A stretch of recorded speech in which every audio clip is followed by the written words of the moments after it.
だが不在？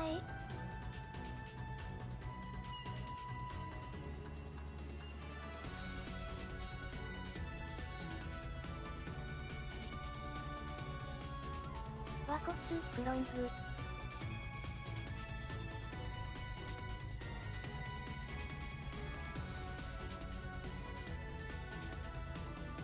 和骨所見。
ザガジンさん、こんばんは。ミラーありがとうございます。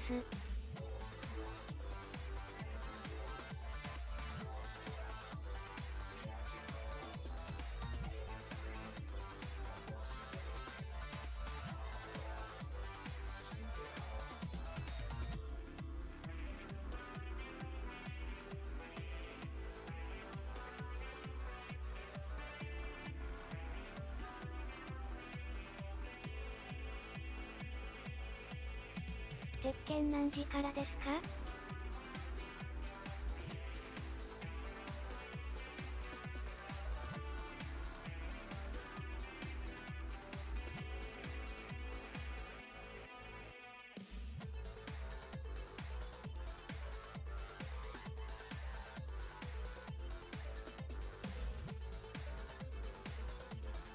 声聞こえんで。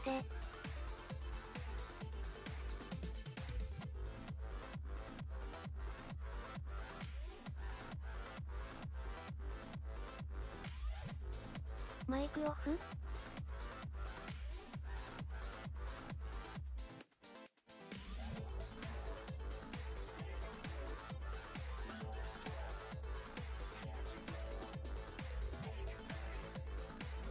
女ずれ込んだな。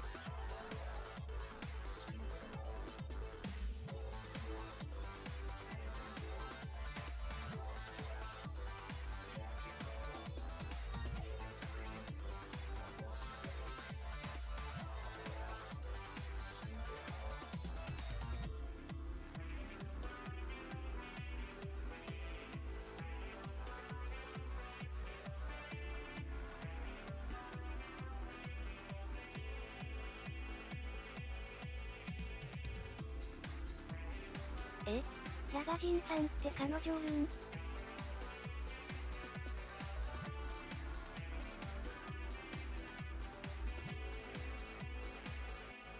女。ボンちゃんのか M。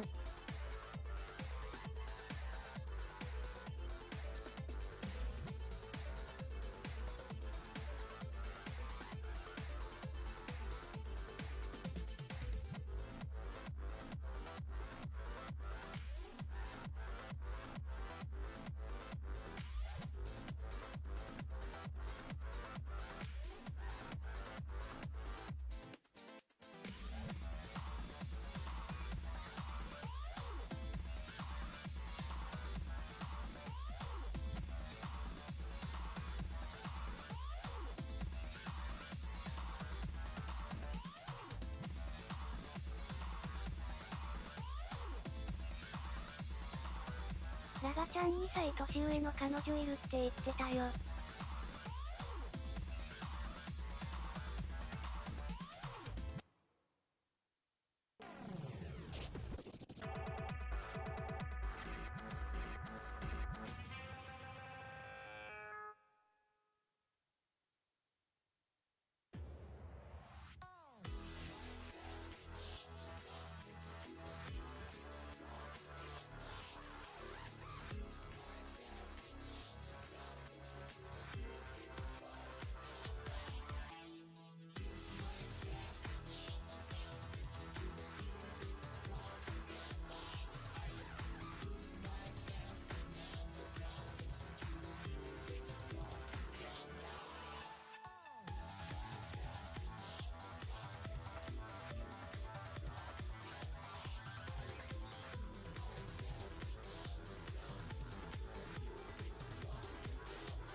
こんばんは。Oh, you cannot be reversal me. This is the path of my destiny. You can't escape. You order the full takedown. This has become tedious. Mere puppets. Just to be the one, just to be the one, just to be the one. Fight your way to the top, it's just begun, you better fight your way to the top, to be the one you gotta いたじゃん。 everything that you got. You know you got some fire, let it burn through the night. Be the one. Fight your If you stand in my way, I will kill you. No need for talk. Let's do this. Round one. Fight.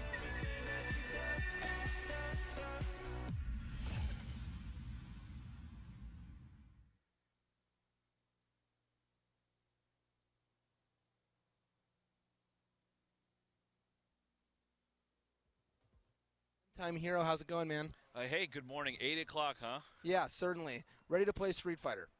Oh, just super ready. Like, people were lined up. I took a picture of them. Like, they were ready to go. They had their Starbucks in hand, and they were ready to throw it away because you cannot have coffee in this arena.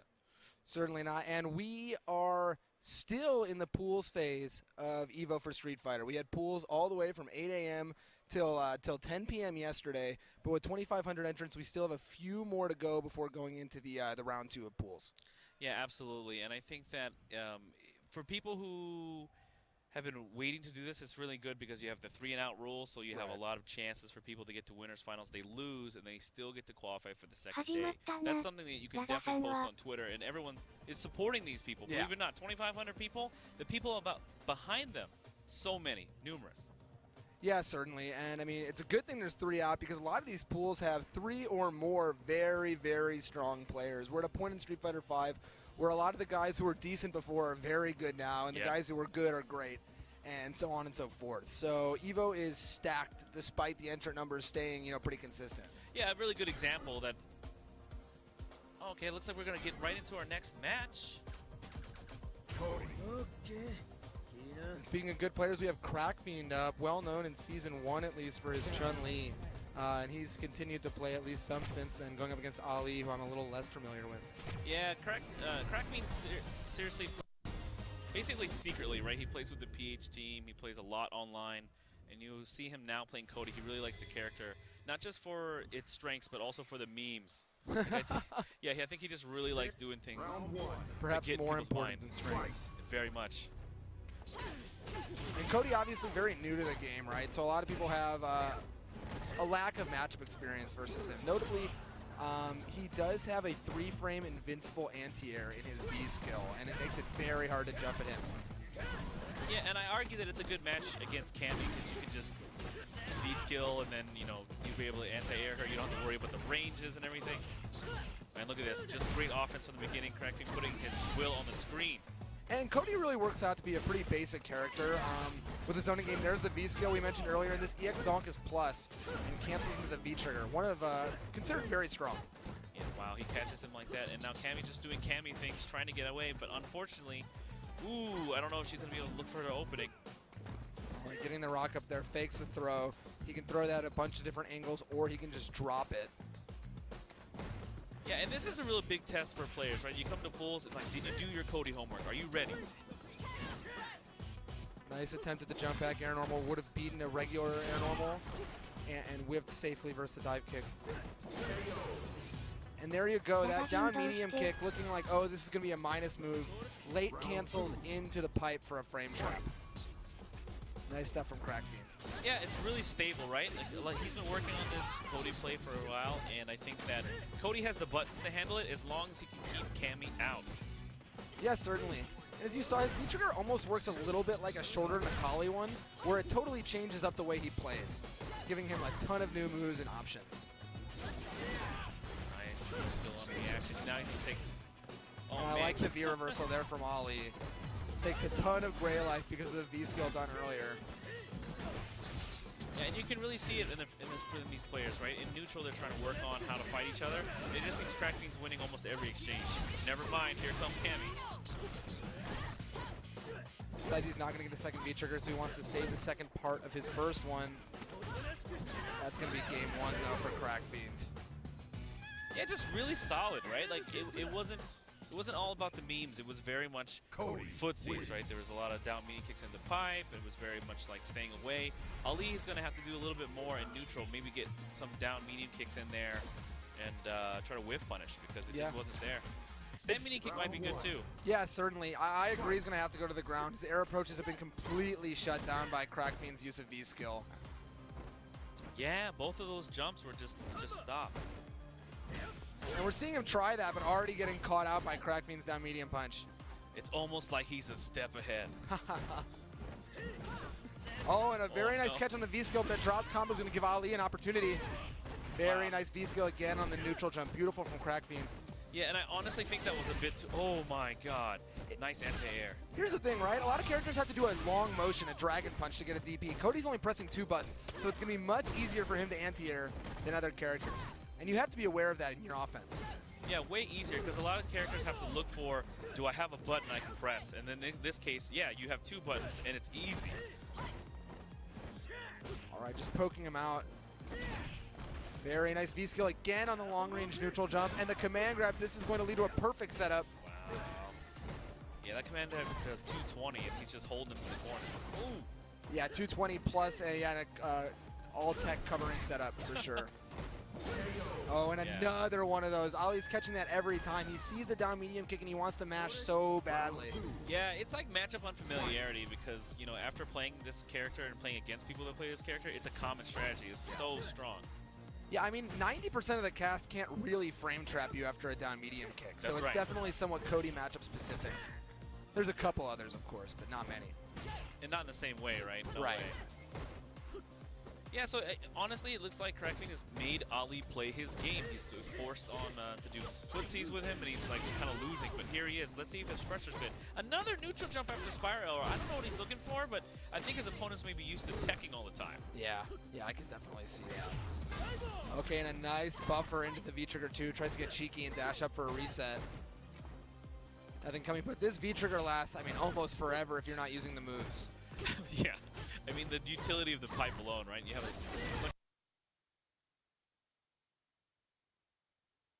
a bigger normal. You have that frame trap he keeps going to. Oh no, rare drop there from Ali. And a nice micro walk forward down jab to punish the jump over. That being said, Ali still with the life lead. Plus off of this, it gets the last hit of the frame trap. Oh man, it would have been good to hit confirm. He would have been able to win that round. Yeah, oh my certainly. God, Ali, come on. Rumble, man. You need to be able to get in there. Nice, +7, let's go. V-trigger offline for Ali, still on for Crackfiend. And he can make it happen with one buffer into super. So watch for that. Oh, he's looking for that the whole time. Crackfiend's looking for that one opening. Never mind. And I do like the awareness from Ali there. He knew Crackfiend was fiending for that buffer and instead, you know, just got the jab to beat out the dash. And this is plus. Nice, he tries to jump out. I think that's not going to work out later. If he does a down medium kick or some low-hitting move, he's going to get caught. Yeah, certainly. Yeah, you're seeing mostly just adaptation, but it looks like Ali's getting lucky. He's understanding how to anti-air. Wow, what a bait! And Crackfiend reacted too early with the V-skill there and got hit out instead, and it's even worse because that V-skill takes Gray Life from Cody. Wow, yeah, what a great decision. Now I see why he's been doing that vertical jump. He's trying to bait those situations. Okay, this time gets the command grab, and we're going to see the same setup. Just great. Just the way the pipe is going. Some people play knife, but I swear to God, Cody's pipe is just the right decision. Oh, and no. just out of range of the buffer that would have taken the game, and this time he buffers again. I don't know if he confirmed that or what, but either way it hit, and the super landed.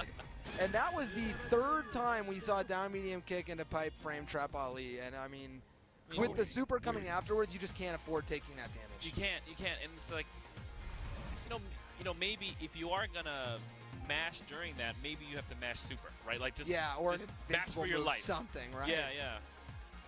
Yeah, but very solid play from Crackfiend, as you mentioned. His anti-air was super on point. Most of the damage Ali got was off of, you know, misses from Crackfiend, actually. So I think with a little bit of tighten up, maybe a couple more hours awake, Crackfiend will be looking super, super solid. Oh yeah, he looks like a guy who's been like, okay, man, I just got to make it through this first match, and then maybe they'll let me get coffee.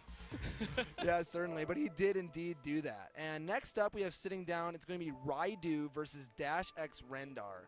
Two players I'm unfamiliar with. Two players playing at 8 a.m. today. Going to be interesting to see what happens out of that. Yeah, and as we've seen through pools, and I'm sure it's been the same thing for you, a lot of the competition at the beginning of the pool reflects the beginning of a pool, right? It could be anybody. 2,500 entrants. Yeah, the skill levels, anything. And then as we start going towards the later half of this hour, and then even to the second hour, you know, it's going to be a fierce battle after fierce battle. It's going to be really high-level play. People struggling just, you know, to get out, and then there are the mind games that really. And there's a lot of good players in this block of pools. I was looking earlier. You know, there's LPN. I can't remember every name, but there was a ton. I promise that. I mean, yeah. I mean, think about it this way, right? Yesterday we saw that Punk lost to Prototype. Right. Yeah, the internet was calling it Random Alex, right? And then the other internet people were like, oh, come on, man. He's been playing Alex forever. He's good. He has. And so, because he's the third or fourth guy in that pool who's a threat. Right. So there's a lot of these people in every pool. Oh, yeah, certainly. And, I mean, character experience, learning those matchups, the fact that you have some of the best players of every single character will show up to EVO. We've got Fangs from Japan. We've got Alexes from every country. We've got all these characters that maybe the only guy you fight for them is just okay. Right, You've right. got to know how to fight the best one of every single character to make it through EVO. Right, like sometimes I try to tell people, it's not just that you're preparing for your friend down the block, which is important, but that you're also playing for what if he gets better? Like Yeah. should he be actually doing? And you're not even just preparing for, you know, like Fujimura, who always plays Ibuki, where you have to learn Right, that matchup. right. You're, as we said, we were preparing for these crazy players of lower tier characters that you might not see at regular CPT events. That's They right. only come to EVO. Fight. Yeah, and a lot of the old school guys too. So Yeah. you'll be like, oh wait, I remember this name, but like from 4, right? Like if Dagger G comes here, and you're like, oh man, I remember him. Is he good? Like I don't know. Like you better pretend he is, because he will take you out if you're not being focused on what We he's saw doing. John Choi beat Daigo in Street Oh, Fighter yeah. 4. We've seen all sorts of people come back and make things happen. Henry Sen actually took out Storm Kubo, I believe. Oh really? In the winners bracket yesterday. Wow, Yeah. wow, that's really Which cool. is super solid Dawson play versus Abigail. So Yeah, and then I've seen Storm Kubo play that match, and he definitely knows the match. and I think Abigail beats Dawson. So Oh, I mean, yeah. yeah. oh yeah. Like No, I mean, it was and super solid though. I mean, he really did outplay him. then- Oh wow. Okay, I gotta watch the replay. But you saw a couple times where, you know, Storm Kubo in that matchup wasn't prepared for a few things. Oh really? Storm Kubo, Abigail can't regularly crouch under the Dawson super and get a full punish the way other characters can Right, because of his he's hurt box. so big. But he can grab it, which he Right. didn't try to do, and it would have gotten him the kill. So, Oh, I mean, no. I'm not sure if he just wasn't ready or if he didn't know the matchup, but either way, I feel like it was obvious that Dawson was not the character he prepared for the most on the CPT, and it came back to bite him. So it looks like we're getting ready here. They're picking characters. Raidu versus Dash X Rendar, M Bison and Urien.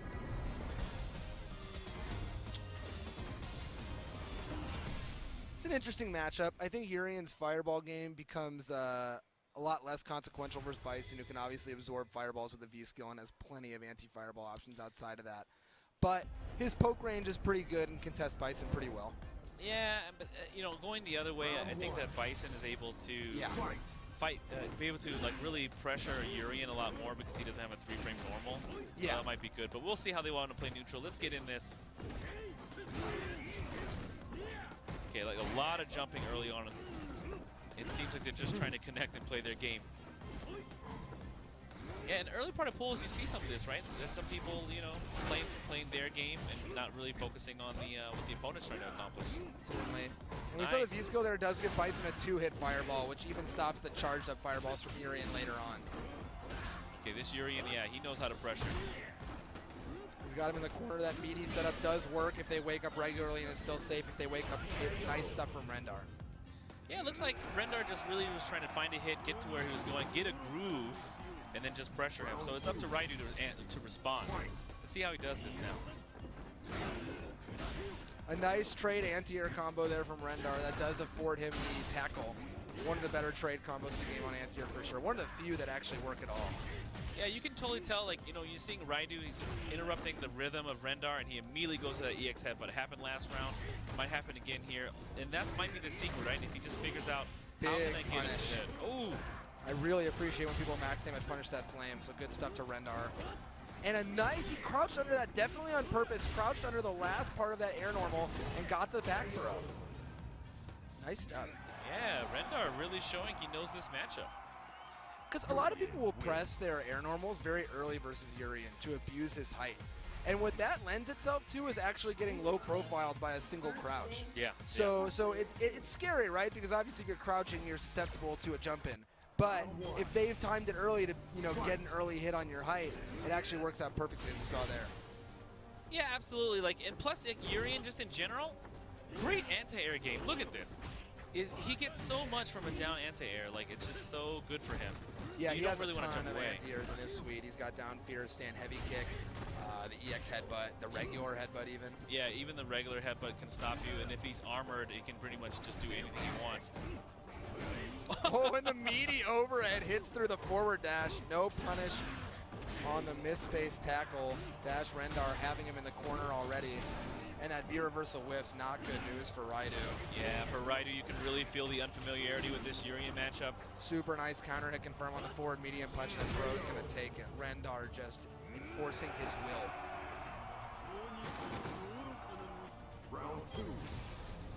Yeah, Raidu's going to have to wake up right now because he is getting read a lot of these situations and got to get his pressure game going. I would really like to confirm there, put some pressure on, but now we're back to neutral. And unfortunately, most times he has landed it, he hasn't converted it into the special move at the end. He's gotten a few stray mediums and then no cancel. Yeah, Yuri makes a mistake, but quickly crosses back up. Now he crosses himself up again, but he's just on full control, to be completely honest. Okay, a missed cancel, but yet again, no punish on the EX. That is crushable. This fireball gonna follow him all the way to the corner. Hits him again, no conversion. But the life lead finally to Raidu for the first time this set. One more mirror, how's he gonna use it? I don't know, it looks like he just wanted to push him off, but he can't let that gray health go away. Oh! I would have loved to have seen the mirror on that fireball itself. And Raidu takes his first round, very nice. Rendar seemed a little lost once he activated. He had no idea what to do with the second mirror, and Raidu took advantage of the scramble. Yeah, absolutely. You're seeing like a case where the person, if they're hitting the other guy, looks real clean, looks like he knows what's going on. He definitely knows his meaties. But in the neutral game, both players are kind of like scrambling to find that first hit. Here it goes. The jump has been the favorite option for Rendar, and it's worked out pretty well for him. Yeah, he's sensing that, you know, Bison's anti-air game isn't that good just in general as well. All right, and the cross-up hits yet again, no. the wrong confirm. Doesn't eat as much damage as she should, though, so Rendar still with the lead. Back throw into the corner with Yuri, and it could be one more hit. No, the throw on the V reversal, very well timed. And we're at one hit, we're away. Dang. And as you mentioned earlier, that EX headbutt was working as a reversal pretty much every time Rendar takes it comfortably two-way. Yeah, and like it was exactly like, oh, you hit me or you put me in a situation I didn't like, I'm gonna EX headbutt. And if the other player felt that, then it would have easily turned around. But then even when he did block it, where's the max punish? But hey, you can definitely use the code EVO2018 to get one of these Aatrox or Pantera fight sticks from Razer and get that exclusive Razer ammo pack with it this weekend for the EVO 2018. And if you like what you're seeing and you play on the PC, try to go to Steam and play this game for free. August 2nd to August 6th to 10 a.m. Download it, play it, enjoy it. And if you liked it, it's going to be on sale not only on Steam but on PS4 as well.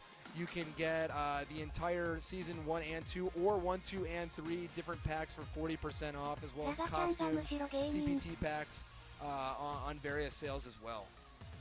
Yeah, so honestly, especially with the way you're seeing some of these characters, you might want to be able to play them, but you also might want to hear them. Here at Vitrix, this Pro AF headset, it's really, really nice. I don't know if you've like tried it or whatnot, but it's super comfortable, and then you have all this like kind of airspace for if you get like those sweaty guys. Yeah, certainly, and I'm one of them. So you know, you don't want to use a regular headset after me, but you could use a Victrix headset. Yeah, absolutely. And yeah, we have another match on deck. We have Yubiwasa Atsushi, Tamura Yubiwasa Atsushi from Japan versus Reggie C. That was good. I wasn't even going to try that. That's there's a lot of players from Japan. I actually saw Ino from Japan earlier play against CJ Showstopper, and I was like, oh, that's Ino from Guilty Gear? That's the Ino I studied by watching like really bad footage like a long time ago. I'm so glad he's here. Yeah, and he's a huge anchor of the Japanese scene as well, doing tons of tech, running a Twitter. Oh, yeah? That, a lot of people watch. So he's a big deal. Yeah, so similarly, right, like a lot of people from Japan haven't come here. EVO Japan happened this year, and it was very successful just in terms of like total entrance and the interest in that. So I'm glad that we're expanding in that direction. Yeah, and we're sitting down at this point. We got both players waiting to get ready for this match. Yet again, I have no idea who either of these people play, but we've gotten a very good amount of variety EVO 2018. And some of that, of course, is because, as you said, there's a lot of players who aren't as serious about the game, so they just pick whoever they like. But a lot of it is because we have people traveling for every single character. So that's right, because they want to represent who they like, right? Sometimes they have their own little Twitch stream. They say, oh, do you want to see a jury at this level at EVO? Well, give me $100. I saw a picture of all of the best poor souls who play Fang eating dinner at the same time. They had a Fang Discord dinner. Really? At one of the restaurants by the Mandalay Bay. Wow, so, did they have like a 2-course meal, or what was that like? I have no idea what they were eating, but it looked good. And yeah, I mean, you had like Dusk from Japan, you had Mono, you had a bunch of the other best American players, and they were all here. As you see, like, and that's every character. Every character has a Brotherhood here somewhere.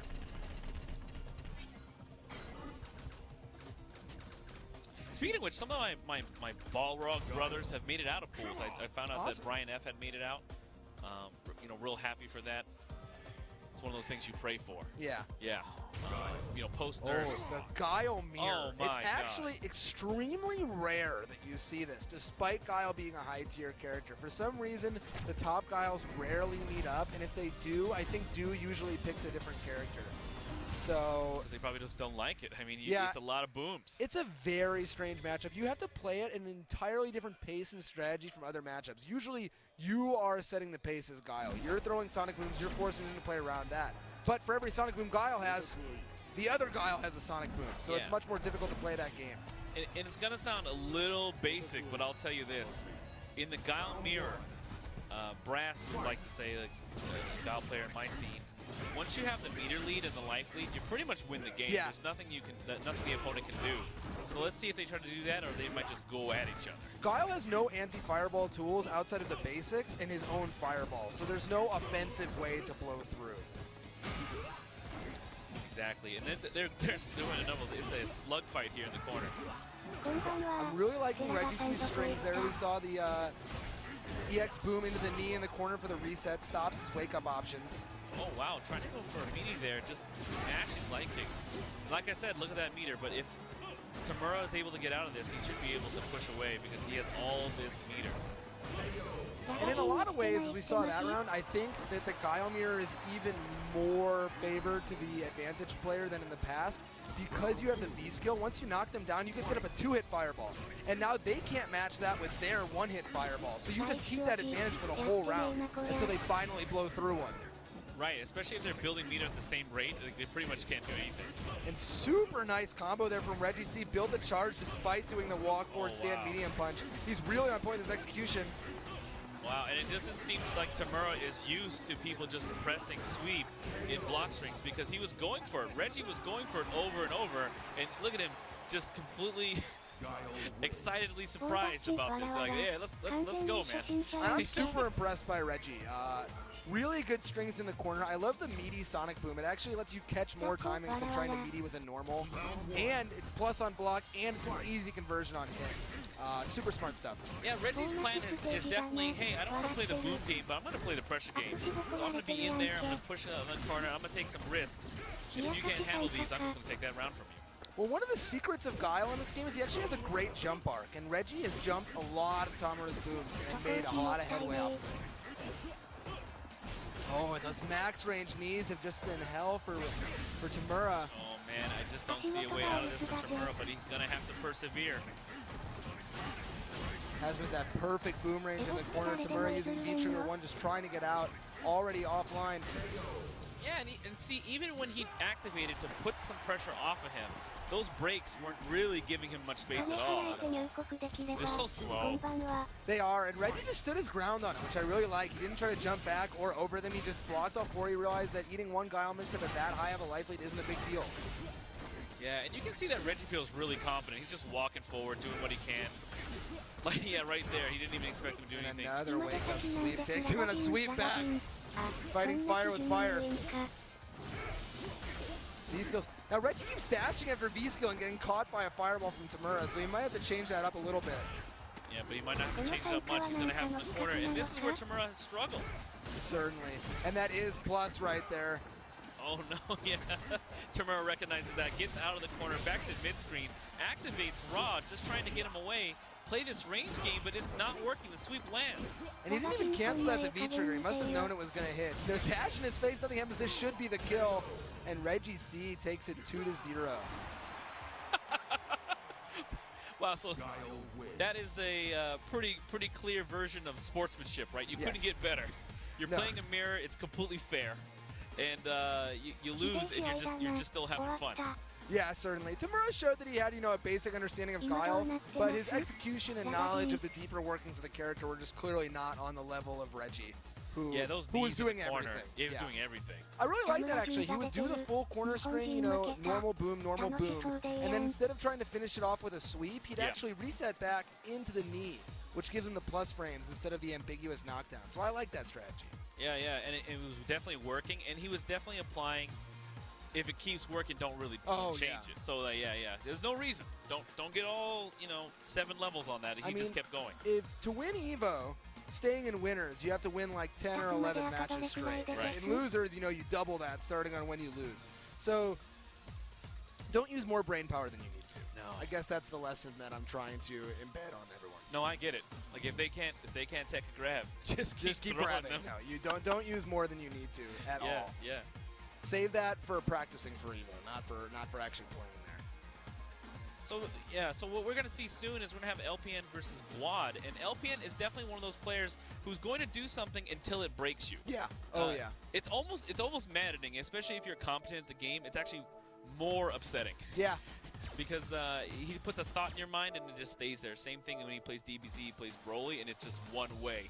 And if you think that he's gonna adjust soon, by the time you make that decision, he's already thought that you finally will make it, and so we might see that from here. If he plays Abigail, I expect to see that. Yeah, and he's been a guy who was originally known for switching characters all the time. In 4, he played like 9 or 10 characters. In 5, he's landed on 5+ himself. But I think he's really started to gravitate towards the abusive, high-pressure characters such as Bison and Abigail, and I think it fits him really well. I think it fits his style really well because it makes the player on notice to do something. It makes them on notice to change. And so he's been able to anticipate when those situations might happen and just really execute. I don't know much about Guad, but I think it's short for Guadalupe. Could very well be that is where he is from. Oh, also. Oh, okay. As it's saying on here. Oh, is it a Okay, Abigail versus Laura. This is a matchup that in Season 2, I think Laura won. But since her nerfs and Abigail's buffs, I think it's flipped on its head. And I think Abigail beats her in neutral pretty badly. She really can't throw those fireballs at any range safely, or as you'll see, he can counter with the Fierce. Yeah, I feel like Laura does struggle against grappling characters, and Abigail, with all his armor and things like that, goes through a lot of Laura's tactics. She just tries to sit there and counter poke at mid-range and throw these fireballs, and he counters all of that so easily with jabs and fierces. Yeah, and you can see LPN anticipating that with doing the sweeping down roundhouse. Goes for the max damage, doesn't care about the setup. Makes sense, because now that max damage will afford him a situation where one jab will kill. Oh, and does the grab too early. As you saw, LPN was still in block stun, so that command grab actually whiffed, giving LPN an easy punish. Yeah, so it's been mostly, a lot of preemptive decisions from LPN, trying to look for, ways to just shut him down. He's obviously not very scared of Guad as a player and is just forcing his game plan on him. Dash up EX command grab on his wake up, and this won't stun, but the next hit definitely will. There it is. This probably will not kill. Yeah, but we're going to have another situation. The real question is, will Guad try to super? Oh! Now that would have killed in Season 3 regular. They did nerf 40 damage off that EX flip. So that's why I've been staying alive. Yes, that's why you've been staying alive. His EX flip lost a bunch of damage, so it's actually usually not used in combos unless it's going to kill at this point. Yeah, so I mean, Guad honestly has to do a lot more. I hate to say things like everything isn't working at the moment, but yes, right now you need to try fresh tactics. No, it definitely has not been. Okay, finally getting his first offense started. Everything hits, but unfortunately doesn't convert into the mix-up at the end, and now LPN slowly chipping back at that life lead. Yeah, it looks like whatever nerves there was for Guad, he's figured it out, and as long as he's doing offense, he should be fine. So I want to see more of this. Forward throw from LPN, and another he's not scared to sweep at all, and it's hit every single time. Yeah, and now you see Guad recognizing that, trying to crouch, and then trying to walk away and get hit. Despite crouching, he keeps getting red on these lows at the last second. And yes, unfortunately, Laura was minus after that air-to-air. LPN recognized it and caught him with the 4-frame low short. Yeah. Another anti-air from LPN, and the over had to finish it. LPN's corner control is really, really good with Abigail. He's very patient as opposed to, what some Abigails allow them to do. He just waits and tries to catch a jump up, trying to run away from a command grab. And unfortunately, just a little too late trying to catch that flip. Oh, and ends up back on the same side, eats the grab for his troubles. Quad in real trouble. One more hit could lead to a stun. Oh, he looks for another cross-up. Man grabs him anyways. And this should kill. It's going to be close. Oh, yeah, it did. LPN beating Quad very easily with the 2-0. It just felt like LPN was guessing right at all times. You saw Quad crouching in neutral, but still managing to eat every sweep and every low medium kick. Every single time, yeah. Like, as soon as he gave up on it, then he tags him again, right? Yeah. Oh, man, that must have been, like we were trying to say, like, mentally, right? That is not a really good move, and so you don't expect someone that you've researched probably to be doing that all the time. But LPN is not that player. No, not at all. He wants to establish himself in the neutral, try to sweep, try to get in there, and it kind of messed with him. You could see it. You could see it for Quad. Yeah, certainly. And I mean, the thing about Abigail is you're supposed to be getting a lot of damage off him in the neutral. You're supposed to be forcing him to get in on you, and the hits he's supposed to be getting are, you know, single jabs or maybe a fierce. If he's getting sweep and then getting Oki after that, you're not beating Abigail. No, Just no. not ever.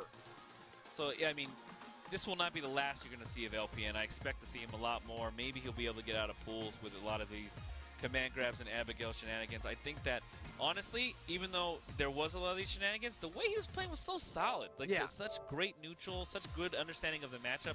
Definitely prepared to fight Laura, and I'm sure he's prepared to fight a lot of other matchups. No, I mean, all of his wild reads worked, so you can't really fault him for it whatsoever. Yeah. I don't think a single sweep was blocked. Yeah. So, I mean, again, if it keeps working, don't stop doing it. Yeah, no, certainly. And I liked, as you said, his corner control. I liked the way he would weave down fierce into his block strings. That's both, you know, safe and cancelable into different options on block, or if they jump, it cancels into a juggle. And on crush counter, you get an even better juggle than that, so it'll catch backdash really well. One of Abigail's best moves for sure, and you see all of them just favoring it more and more as time goes on. Yeah, so that was a really good match, but we're getting right into TTM Athena versus Cruel. It looks like we're just trying to get really close. I'm not that familiar with these two players, but man, I have to tell you, I did not know they had these Vertigear chairs with the LEDs in the back. Is that something? Like, I've never seen it with the lights like that. Is that like the premium version? It's you know, the commentator desk is missing the LEDs. I have to tell you. Like, I didn't, you know, if you were thinking about, can you put LEDs on everything that you own? And yes, you can. You definitely can. I've seen it this weekend. What, when people were at the club, there was LEDs Oh, there's everywhere? just LEDs on everything. Just everything? Wow. Even in Bison's eyes right now in this new costume. Yes, Bison with the demon horns facing off against Cammy with the cat ears. The other thing I can't get over, I mean, I do like Bison as a character. I really like the pressure. But when he wins, he tries to take off a hat that does not exist, and it bothers me. All right, Cammy walking in and already starting with a lot of offensive pressure and getting stifled by Bison's normals. Wow. Oh, heavy kick whiffs into another one. Getting stunned already, 88 seconds. Oh. Unfortunately, misses the combo. Not punished very hard, though. Yeah, you can punish that with any normal you want in Cammy's kit. And the low short trades for the win for Cruel. We saw Athena get off to an early lead with a medium kick and then never land another hit that round. Yeah, Athena's going to have to really try to control that mid-range and not have Bison all over like this. She has the tools. I really like to see an EXDP from her. The pace from Cruel has just been deafening for Athena, who has absolutely no idea how to escape this plus pressure. Yeah, the second chance of that combo lands, and he's one situation from winning. And the low short tick grab, one more hit will do it. 4 low shorts. Backs off. Yeah, and that dive kick looked a little too high. Depending on the height, obviously, that's going to be either advantaged or disadvantaged. And there, Cruel properly recognized that a stand short would beat out anything Cammy could do. Yeah, and you can see that Athena is trying to collect herself. A lot of players have been doing, you know, either meditation or self-talk, just like professionals do in sports, to center themselves and then say, hey, focus on the matchup, focus on what's missing. Yeah, and as you can see, some of this is being shown right here. Because for some players, this could be the first time they're on stream. Yeah, for lots, actually, I would say. Yeah, you can see it already. Oh, no. Okay, had a nice string going, but unfortunately canceled into the spiral arrow. Nice Block. down fierce. to interrupt that scissor kick. And now you can really see Athena's been able to kind of collect herself. Ooh, and when your V-trigger activation gets wasted like that, it really hurts. The trade favoring Bison heavily. Down, fierce crush counters, push her to the corner. One more hit will do it. But Cammy finds a different hit. Oh, tries to push out, cannot.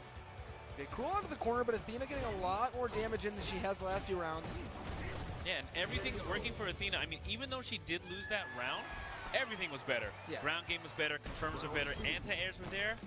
Even when they're trading, I mean, it is a trade, but at least for some players, that might discourage them from doing it at all. We had another nice anti-air there, but unfortunately flubbed the mix-up and got thrown out by Bison. 2 throws in a row now. And the air-to-air stifled, nicely timed by Athena. Yeah, it misses the full confirm there, but Cammy's still in control here, holding that corner. Low forward canceling the head stomp. We're seeing all the goofy tactics come out. Very nice. I really like the hooligan catching Cruel off guard, now near stun. Athena in a good situation to possibly take her first round. Yeah, but Cruel's not trying to let her dash do up that. medium punch gonna do so much damage, and now Cruel in the one meaty jab situation takes the game 2-0.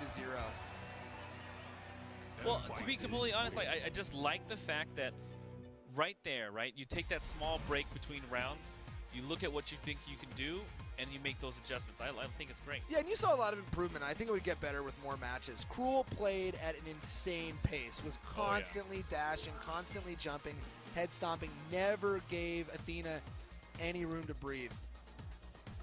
Well, speaking about room to breathe, man, sitting in these chairs, you can use promo code EVO2018 to get 10% off of all products, valid from August 3rd to August 6th, 2018. And you can also breathe in one of these Razer Street Fighter 5 tees available now. You can get that at razer.to/SF5 apparel in one of 2 colorways, the white or the black. Oh, man, so all these costumes, man, do I like costumes?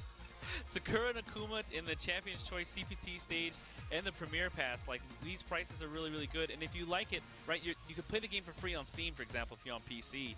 And then, oh man, just start like decking out your characters. Make sure like they're wearing the right gear. And they all go to the Capcom Pro Tour, of course. And as you mentioned, you can buy the game for a large discount at this point, 50% off on PS4 or on Steam.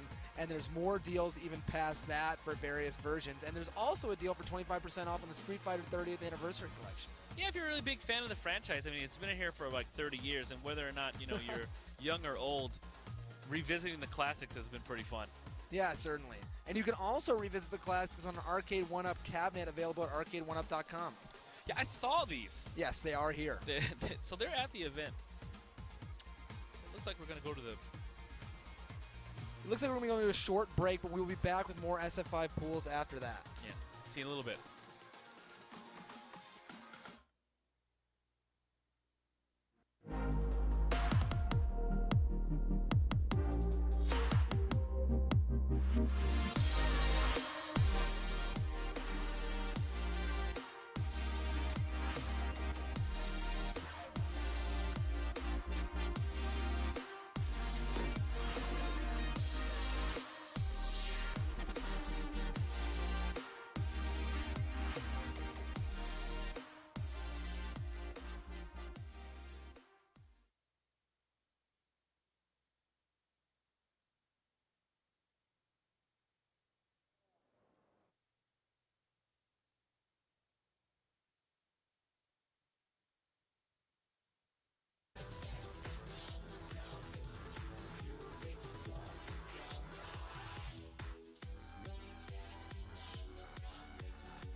せんくれー。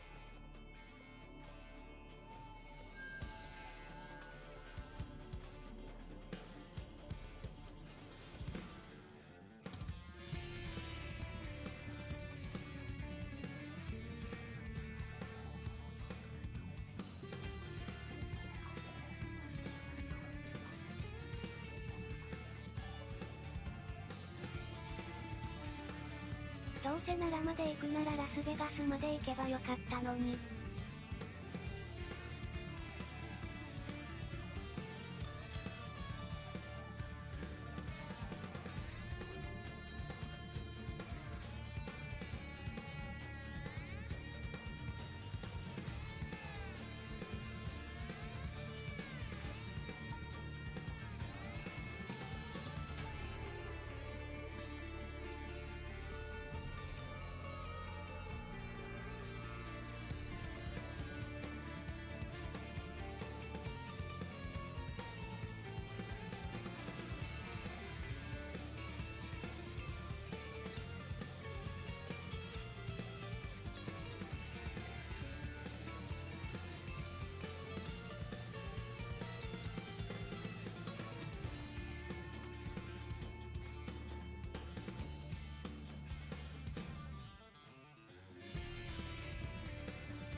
Razer Panthera is the official arcade stick of the Capcom Pro Tour. Vertigear, the official gaming chair for the Capcom Pro Tour. Victrix, the official gaming headset of the Capcom Pro Tour. And Arcade 1-Up is the official arcade cabinet of the Capcom Pro Tour. And welcome back to Evolution 2018 here at the Mandalay Bay in Las Vegas, Nevada. We are winding down about halfway through the first set of these 8 a.m. pools here on Saturday. I'm Donka, joined by One Time Hero. Hey, everybody. Yeah, and we've seen a few good matches so far. A lot of times it's been some of those matches where we've seen a pro player versus maybe one of the earlier pool opponents, and we're getting into the stage of pools where we're going to see a lot of those better players start facing off. Yeah, we're going to see a lot of those better players, and they're going to be coming from everywhere. We've seen a lot of people from, China, Taiwan, Japan, the UK, a lot of fierce competition, and a lot of them, you do not pay for a ticket to come here just because you're into Street Fighter. I welcome you here, but a lot of these guys coming from thousands of miles away, they're the specialists of their characters, and they're trying to show that here. And we have Ciaro playing against Unessential out of Canada. Ciaro repping not necessarily sponsored by Hori, but Hori's kind of put out a call where the highest placing player to make it in EVO with their tag in front of their name is going to get some rewards for that. So a lot of people are vying for that by putting Hori in the front of their name. It's really cool because you can really represent Hori products. Like if you've been around for a long time, a lot of the Hori sticks are just solid. But so that's why they're showing it. They're showing that they support Hori in that way. Kind of a competition among Hori enthusiasts. We're seeing an Alex pick, always a surprisingly popular character despite the level he plays at. Despite what they say about him. Despite what they say about him versus Guile. This matchup, I think on paper is tough for Alex, but we've seen Alex players do this. We did see Twisted Rivera take out Knuckle do a DreamHack earlier this year. He does have anti-fireball tools in his kit. Yeah, definitely, and he has a lot of kind of momentum, which is pretty good for tournament play. If you're playing against someone who might get jarred easily, you have some situations where if they don't walk away, oh man, or they don't quick rise, Alex has to bet everything. And a response, V-Trigger in neutral, trying to use that parry to go through fireballs, just lets it rip. Guile ready with the jump over. This is punishable. Nice EX flash kick. Yeah, Unessential just keeping it simple, trying to just keep him away, keep fireballing, keep anti-airing and jumping away. Nice strategy. And Unessential has realized Ciaro is really going in super hard, just opting to jump away and finally flash kicks an anti-air for the round.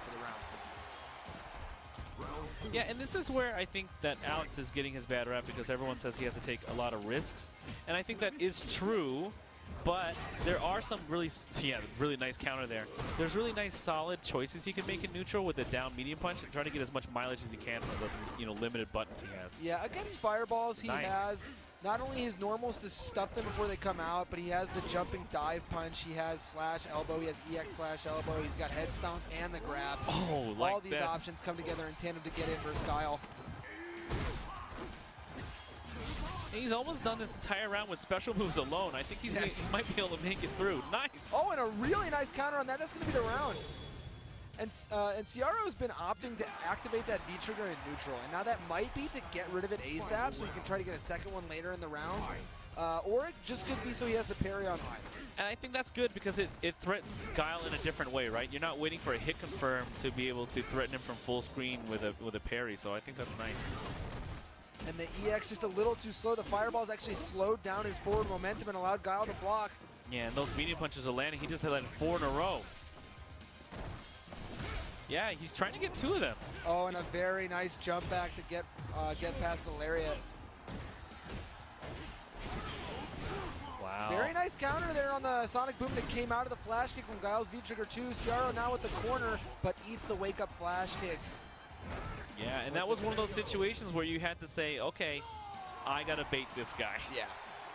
And Guile actually very good at closing out rounds. He has an overhead. He has several quick ranged lows. He has a throw bait in his upside down kick. Lots of different ways to close one out. Yeah, so maybe, Alex, again, a character that you do have to take reads with. You get a good feeling for the opponent. You go down 1-0, but maybe you have the information to keep going. Maybe you have that next read.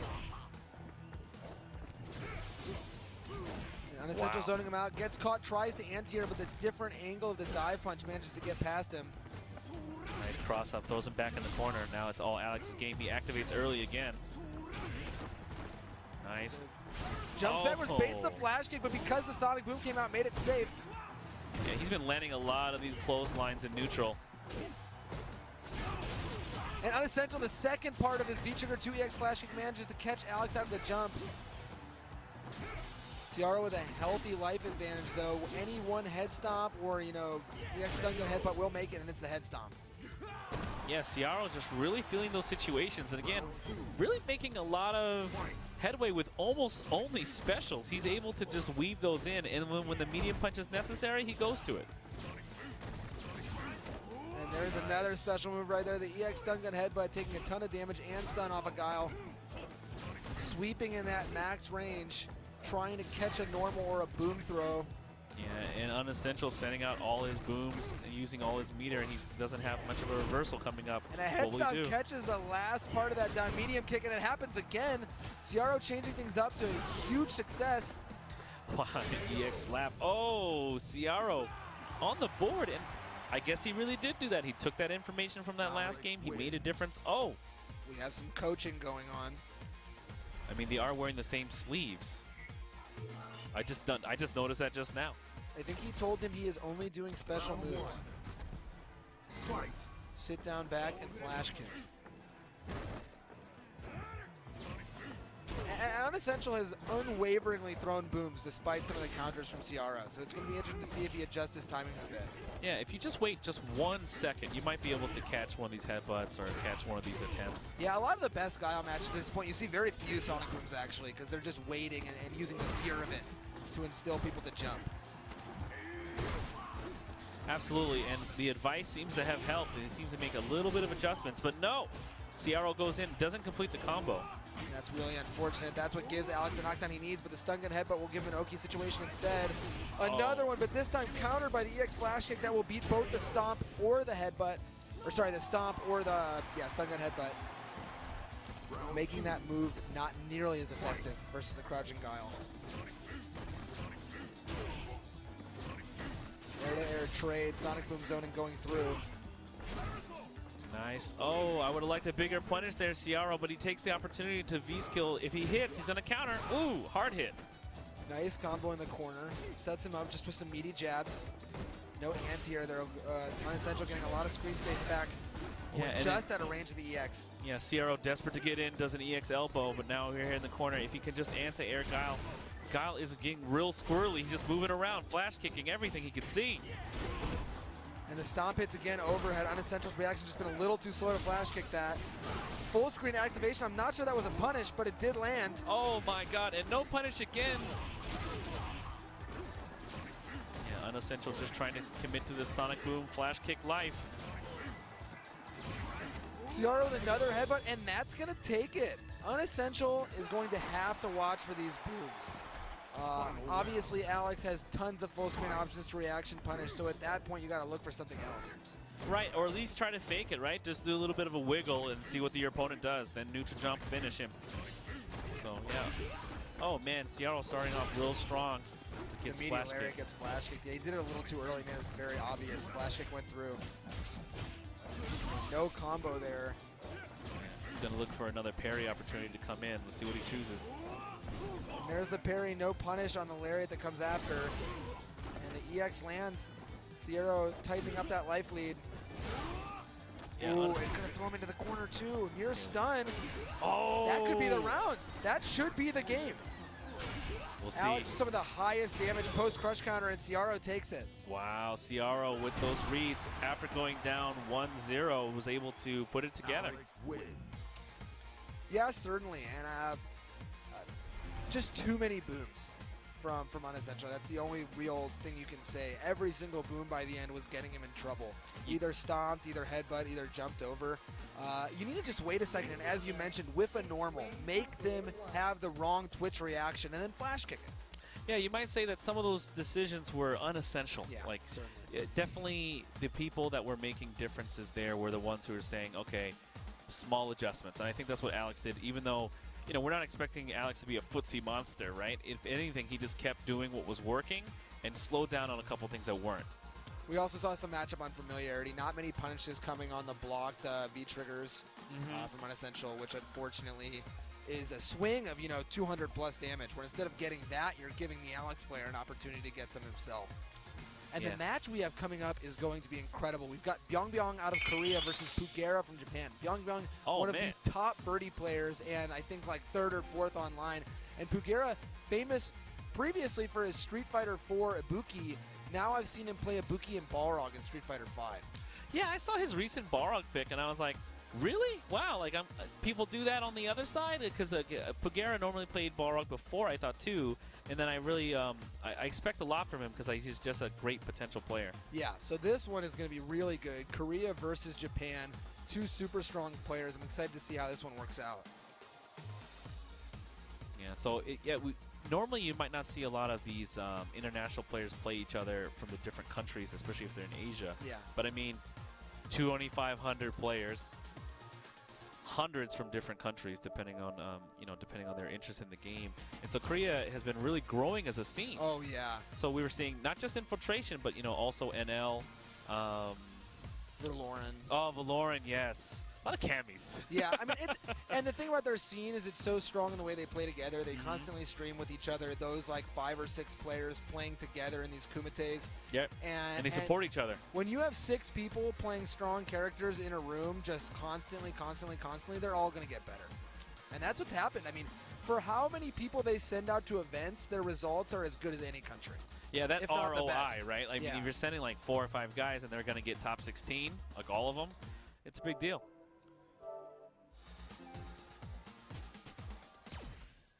Now, it's going to be interesting depending on what matchup we get here. Byong almost definitely going to go with Birdie. I do think Pugera has been playing Boxer the most. And I don't think that Pugera, if he's been playing Boxer the most, then I think he should play Boxer, right? That makes sense. I think the Birdie matchup against Boxer is advantage for Birdie, mostly because you have to get in, you have to navigate against that stand medium punch and some of those normals. But when it's played right, yeah, I think it's really beautiful. Yeah, like, it certainly is. Yeah. It's just like the anti-airs and things like that. We saw that with Smug. So when Smug will play in that matchup, it almost makes it seem like Balrog's advantaged. Yeah. It's a weird matchup for Birdie because he does certainly win the first interaction, right? He's got longer range normals. He has the ability to anti-air anything Balrog does. He's got plenty of counters for that. But once Balrog gets the life lead, he completely shuts down Birdie's ability to V-skill. You can't really ever do that because Balrog can react with a rush punch very easily, take that out at any range. So if Balrog manages to solid out a 20-30% life lead, he can sit on that for a long time. Yeah, absolutely. The thing that Pugera has to watch out with his Balrog is that making sure that Birdie doesn't throw the can down. So like you said, if he's able to control that full screen game, then the can never happens, and then it becomes more of a fair fight. Now, as you mentioned, the big thing here to watch out for is Balrog has very poor anti-throw options, and Birdie, obviously a command grab character with the highest damaging command grab in the game, can make a lot of headway very quick on Boxer. Okay, nice safe dash punch from Pugera. Ooh, and down strong, the wrong anti-air there. Eats the jump heavy kick, a ton of damage already for Byong. Very nice anti-air from Pugera. Yeah, and that's exactly what he needed right there. That corner is dangerous. You do not want to get dashed in command grabbed at all from Birdie from there. Nice trade. Now we're seeing at this range, Balrog doesn't really have a normal to contest Birdie's down jab. Not at all. I mean, honestly, you have to start swinging with roundhouse and try to anticipate that. Nice anti-air again. It's just been beautiful, though, and the spacing on his dash punch is just as good. He's been making all this damage one rush punch at a time, but the command grab's going to even things up. Activation This here. is so plus, but backdashes that properly. This isn't going to be a kill, but it's going to set up a reset for it. Shimmy doesn't go through. Oh, he was looking for some one-frame armor stuff. Pugera content to sit here. He's got V-trigger loaded, so does Byong. That is safe versus Balrog. So yeah, with this lead, he's been content to sit on it. He doesn't want to run out, but now, if there's enough chip damage coming in, if he just hits him once, we might be one situation away from Byong winning. Yes, and there's a ton of chip from Birdie, but it's now offline. Now that he spent that bar, and the tick grab's going to take it for Byong. Such a close round. Yeah, and what we're seeing a lot from this in this matchup is a lot of conservativeness. I mean, you're going to see a lot of that from Balrog at higher levels. Very conservative play, trying to control the screen, and then when it's available, trying to brutally pressure the opponent. And he didn't have a chance to do that. It was mostly just a full screen neutral game. Yeah, and as you said, he was winning that, but couldn't make it count on defense. Yeah. Well, we'll see here. Birdie trying to move forward. That stand medium punch getting a lot of mileage. That jab controlling the space. Character still very even. Finally missed spaces to dash punch, and Byung ready with a perfect punish. Yeah, that can was just not going to happen there. Pugera sniffs that out and punishes it. And these jumps just have not been going through. Pugera been absolutely surgical on his anti-airs. And this is super plus. Goes for the command grab again. This time it lands. Pugera did not think Byung had the gall to do it twice. Yeah, Pugera trying to stay step ahead of his opponent, but his opponent decided to throw paper twice. Oh, no. Oh, and the armor on that goes through. That's going to be game one for Byung. Beautifully timed on the V-trigger headbutt. Goes through the rush punch. He was looking for that for sure. Absolutely. I mean, Birdie's damage, it's just so good. I mean, you're scared of so many things if you're playing Balrog in that match. Like the command grab, it seems to do like 1 billion damage when he has V-trigger, and then it does like 250 or 250 like that, is yeah. like 1 million damage. Like no, I mean, I was saying it's a lot, yeah. No one does more than that? No. Oh my god. I have to believe Zangief's jealous. Yeah, so now the neutral game is mostly being dictated by Byung. You see those like crouching jabs, controlling the space. Ooh, nice whiff punish by Birdie. Unless you count Zangief's V-trigger too, but that's a different story. Yeah. Anyhow, Pugera at an early disadvantage, still anti-airing very well. His neutral game has been fantastic, but he's just been losing every defensive exchange. Yeah, he needs to be able to get more on offense then to make up for that defense mistake. And then he doesn't go for that counter hit dash punch there because he missed it the other time. Very smart idea. Doesn't want to risk anything. Ooh, no! Byung feeling comfortable, going for the neutral game EX chain grab. A pretty big life lead. Now gets the can. Pugera just not reacting the way he was earlier in the match. Yeah, as it winds down, the nerves might be packing on to Pugera. What will you do? You And gotta when do you've more. hit someone with an EX chain grab, suddenly they're so scared of that, the can becomes an option. The jump becomes an option. Finally mashed out down medium punch. Pugera needs to make this count. What's the reset? Oh, wow, trying to look for that little medium. Oh, he goes with a fake low to win the round. And yes, that is very minus. In fact, it's actually punishable on block. But Byung was not ready. No, he was just respecting the opponent, thought he might just stand, so he just stood away and just get hit, trying to press a button at the last second. It's scary, right? Because regularly ending the V-trigger dash punches just by waiting will leave you at a range where mashing would actually lose. Right. So when they go for the spin and send into the low, even though it's fake, it'll often work out. And you don't want to get just caught mashing, so Byung wasn't trying to mash, and then all of a sudden he had to press a button. But now he's in complete control in the corner. This Yes, is not but looking he now good. does have Pugera near stun. That's going to be the stun. This won't kill. Let's see if he opts for the super. Oh, no, he saves it. Looking for that 250 grab. And he really wants to win this while holding it, and he does exactly that. Yeah, and being able to hold on to that super is putting him into a great position for the next round. You just be able to execute your opponents at critical arts, do so much damage, and now that we know that EX Dolphin Dive or whatnot might be able to hit in mid-range, what if he goes through that again? He has a lot of options open to him.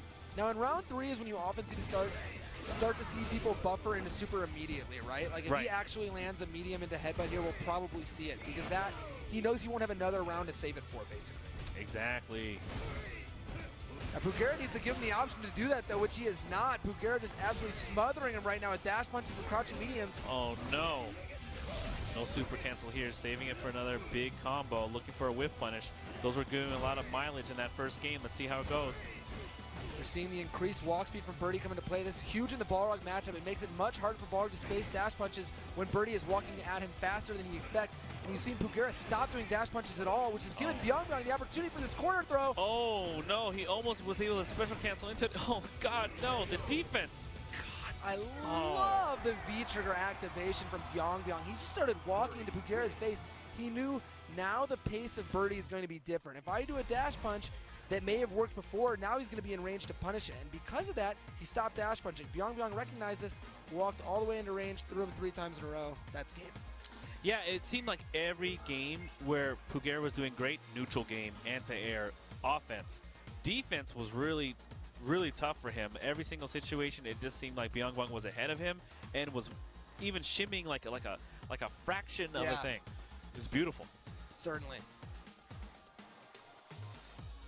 I mean, clearly he must be bred to fight because he has the Razor Panthera code if you wanted to using this EVO 2008. Visit the store, Razer.to EVO 2018. And you can play Street Fighter V for free on Steam for this weekend only. Try it before you buy it, which is great because you could buy it on a heavy sale this weekend on PS4 or on Steam. 40% off for Season 1 and 2 characters. Or if you want all 3 seasons with the characters, you can get that with the Deluxe Edition. And if you were going to do that, you might as well buy the character passes, right? You get the costumes, you get the seasonal costume bundles. They're re-releasing some of them, so then, you know, Christmas can come twice. And you can also get the Victrix headsets. Very nice. Have cooling in the ears. Help you stop sweating while you game. Yeah, I'm a high temperature guy. Like, you know, definitely, if you haven't seen that, you would check it out at Victrix. And I see a NorCal matchup sitting down here at EVO 2018. We've got Ryan, Filipino champ Ramirez sitting down versus Crackfiend. Yeah, you know what? And we don't... Outside of some of the public events, there are very few opportunities among, like, some of these higher players where they play each other. So, right. like, they'll have, like, maybe a couple sessions here or there, but it's not like what we talked about, this, like, Korean collective where they're just going at each other. In NorCal, it's like, well, did they come to the event? No? Okay, cool. Special invite. Maybe they'll play, you know, a small session. Well, NorCal is a pretty big region. You know, It people is. think of it. It's not just, you know, one city, right? It's a collection of many cities, many hours apart. So. Yeah, just to go to ESA Oakland, people are driving 2 hours Right. from everywhere. Like, so even though it's in Oakland, they'll go 2 hours from San Jose. You go from Sacramento, it's like another 2 hours. And so we're all trying to meet up in one place. But Champ has yet to be found there. Right? So Anthony Crackfiend here, he goes there all the time, and so he has a lot of experience. But we don't have experience at Dalsum's level that frequently. So I'd like to see what Crackfiend has. If he's going to play Cody against Dalsum, I think that's a tough match. Yeah, I can see that for sure. And, you know, F-Champ been a bit quiet on the Pro Tour in Season 3, but let's not forget that 1 year ago, basically today, he was in top 8 at EVO 2017. Yeah, absolutely. He's always been a talented player. Definitely more known for his Marvel play, but he's definitely made shines in Street Fighter 4 and in Street Fighter 5 early, like we talked. Yeah. I mean, just a year ago, as I said, he made top 8. Yeah, his potential is just really high, and people are saying that Justin Wong has recommended that he needs to switch to Manat. But again, character loyalty. You like the character, you like the way it plays, and the character's brought you victories before, so you're thinking it's a you thing, not a character thing. You will be known as the Dalsum player. Yeah, certainly. And this is one of those kind of classic Dalsum matchups where Dalsum's definitely favored in neutral, but once he gets in, Cody's damage and stun are high enough that he can make it really count. And we've seen the V-Trigger 2 from Dalsum. That's been kind of a preference thing at this point. We've seen a few players really favor 2. We've seen a few stick with 1. It doesn't seem to be as much of a matchup thing as a player thing. Yeah, absolutely. I mean, the cool things you can do with V-Trigger 2, definitely certain players that like to do those things, that you see them more often. I like to see that with Art. It seems like Arturo likes to do a lot more of those nasty V-Trigger 2 pressure setups. It gives Dalsum a more active way to move forward, I feel. Yeah, and F-Champ, one of the most active Dalsums, constantly floating, constantly dive kicking, really staying in your face, showing that he's not purely a defensive character. Okay, a lot of good pressure from Crackfiend here. Challenges with the back median kick. And the regular Zonk is disadvantaged, giving, you know, F-Champ the chance to answer back with a jab of his own. Okay, nice. And I like the teleport in front, keeps the corner, but applies pressure at the same time. Crackfiend, however, getting one of those EX ruffians. Yeah, and unfortunately, Crackfiend missed the last ruffian to combo. Let's see how the Rock interacts. I haven't seen this interaction before against these 2 players. And we get one more of those, and now it's coming meaty. Okay, he has survived the V-Trigger from Dalsum and has V-Trigger of his own active. Yeah, nice pressure. You're seeing a different type of Dalsum, right? You might know him classically as a person you have to run to get. But in this game, Dalsum tries to get you. Nice teleport to try to put pressure on him. And the EX Zonk catches him in the last hit out of the air. The frame trap is going to put this in a scary situation. That's going to kill. My God. So much damage when in V-Trigger 2. It adds so much damage to the end of his combos. He can tack on extra moves that he usually wouldn't be able to. At 2 bars, that's one of the better V-Triggers in the game. It has to be, and people still, you know, using knife. I think it's mostly as a crutch until they learn to use the pipe, because it's clearly the better choice. Yeah, and very complicated as well. You know, you get so many options off of it. Oh, and that's so bad. The biggest problem with that V skill is that it actually does gray damage to him as well, so the punish does so much. Right, but he at least has an answer to that Gale. Some characters can't be able to do anything, so he was able to do that at the cost of life. Champ is in full control here. Champ getting in with a fireball. That's a counter hit. He's all over him. Well, Crackfiend's problem that round is that he was too anxious to get a rock out there, and every time he tried, F-Champ was ready with either a fireball of his own or a teleport. And none of those rocks went through, and in fact, he ate 3 different combos for trying. Yeah, Champ made some adjustments there, and a lot of it was based on offense. How can he get in? How can he use V-skill? And how can he counter what Crackfiend has been doing the whole time? So this is the fun part, right? Once you get the 2 rounds in, you know, I know that you know that I know that you know. Oh my god. Unfortunately, that buffer just too far out of range. The EX Ruffian, sorry, doesn't land all the way. F-Champ at a life lead for exactly that reason. Yeah, but Cody can come back here with V-Trigger too. He just needs to have one opportunity, get that hit confirmed, jump in, see what he Another can fireball going through. F-Champ doing such a good job neutralizing Crackfiend's projectile game by throwing a projectile of his own. He's advantaged every time he does that, as you see right there. What an intelligent play by F-Champ. And another one. These rocks just not working out at all for Crackfiend. And V-Trigger 2, outside of the one combo in the first round, it seemed like more of a detriment to him than favored. Yeah, I mean, not to be stereotypical here, but it seems like Crackfiend has went to the pipe too many times. Oh, yes, he certainly did, yeah. I mean, at some point you have to hold your losses and realize that he knows you're trying to throw that rock every single time. Yeah, every single time. There's definitely some, I mean, Champ is definitely showing you guys that there's some big vulnerabilities in some of these neutral situations, and so we'll see.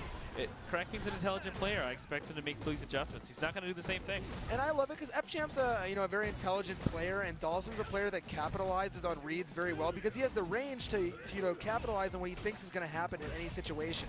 If he thinks a fireball is coming, he can teleport. If he thinks a normal is coming, he can do a normal back. Yeah, definitely the 200 IQ character of Street Fighter V. You're seeing a lot of just, you have to know what the character wants to do, you have to understand the matchups, and he's really showing that here today. He's a string with a teleport away to space himself for a dive kick. F-Champ spacing himself in ways that Crackfiend just can't keep up with. Wow. At this point, teleporting right at him, even without cover. Yeah, and you're noticing the frequency of the teleporting has just increased. He's starting to get him be really awkward. Crackfiend's looking for opportunities to get in, and he finds one. A great buffer from Crackfiend, taking the match to a pretty even life total. V-Trigger's just to get out of trouble. Second one spent, V-Trigger already gone. Oh, he went to the rock again. Nice fake teleport there. Stays safe, stays at an advantage. Wow. He's just not allowing him to use the pipe. No, not whatsoever. And see, as I said, every single time Crackfiend activates has been basically the end of the round, 10 seconds after. Yeah, even when he tried to pressure there, the down jab stuffed him. So, like, you know, he's running out of options. He's going to have to mix it up. But Champ, man, looking great. Really understanding this matchup. We talked about this before, but homework has been such a big deal here when people try to practice for the World Tournament. Really nice use of Stand Fierce to go under those fireballs from Cody. F-Champ at a pretty solid life lead and spacing himself really well on those medium kicks. Crackfiend's not out of it yet. Hits the EX Zonk. This is a pressure situation. He pressed the button last time, then he hits. This is where the pipe will shine in the offensive pressure. However, Champ manages to get out. He tries to jump away. The down fierce smacks him for it. And finally, we're going to see. No. Oh, but unfortunately, the V-Trigger actually ruins his combo. That being said, we have another opportunity to see a setup here. Oh no! Dribbling the rock coming. Fireball going off screen. Goodbye. One more hit could do it. Could be jump back, light punch. No, Crackfiend ready. Oh, the pipe is gone, and we have one situation. He blows the meter right then. What is he going to do? And this is the classic Dalsum gambit. He throws the EX Fireball with one hit left. Not only do you have to block the left-right, but after that, you've got to block the high or the low. Oh, look at that. Yeah, a little bit conversing. Yeah. I thought you were going to thought. What's really cool is that in this match, you saw a lot of adjustments and mix-ups where before he did that fireball situation, it wasn't the exact same situation, but he back teleported there and stayed safe. And instead, this time, I'm going to cross up. It's whatever I think he's going to think that I'm going to think. And so he did a great job. Champ just takes it over Crackfiend. And I like Champ's use of V-Trigger 2 that match. Nothing really flashy happened with it. He wasn't doing the crazy setups you've seen some other times where they're bouncing off the walls and he's constantly scaling it up and down. Instead, he used it as a cancel to get out of pressure. He used it to get one more block string in, and that's not a bad use of V-Trigger either. Yeah, not at all. I mean, a lot of times people say, well, the teleport's really negative, but then he gave them another way to stay safe with V-Trigger 2. Just great play. I mean, you're not going to see a lot of this Dawson play anywhere else. This is EVO 2018. Yeah, certainly. And his speaking of the Fireball game, the way he mixed up between the regular Arc Fireball and the EX Fireball really stopped Crackfiend from having a consistent answer, right? Yeah. If he's throwing the Arc Fireball, EX Zonk is a great way to blow through it, maybe get a hit, maybe be plus on block. But if he throws the EX instead, you just eat it. Yeah, you can't do anything. And it's very hard to react to one versus another quickly enough to actually get the punish. So that mix-up caught Crackfiend many, many times. Yeah, it's not like Street Fighter 4 where like you had the EX Ruffian that could go through fireballs, right? Like you just don't have the invincibility frames, and so you have to be much more patient and neutral and anticipate these answers from Dawson. Now, I liked a few of the things Crackfiend was doing. I thought the EX Zonk's a very good tool in that matchup. Oh, I love Obviously, super long range, plus on block, good damage and a setup on hit. But, you know, it wasn't quite enough for Champ's mastery of a character. Yeah, it's a full-screen pipe trying to play baseball from outside. Like, it was just not working for him, honestly. I could think if he changed up those tactics earlier, he might have seen much more mileage from Cody in that range. Now we have a cool matchup coming up. We have Genius versus Wolfgang, and Wolfgang has made a lot of a splash on the Pro Tour recently with his Blanca. Yes, like I've been wanting to see this guy. Yeah, he plays Blanca. I believe he beat Dogura pretty recently at a tournament. He's beaten a bunch of other good players. Yes. He's really come out, and Blanca's been kind of the talk of the town. He came out, people thought he was very mediocre, and now the question is Blanca actually good?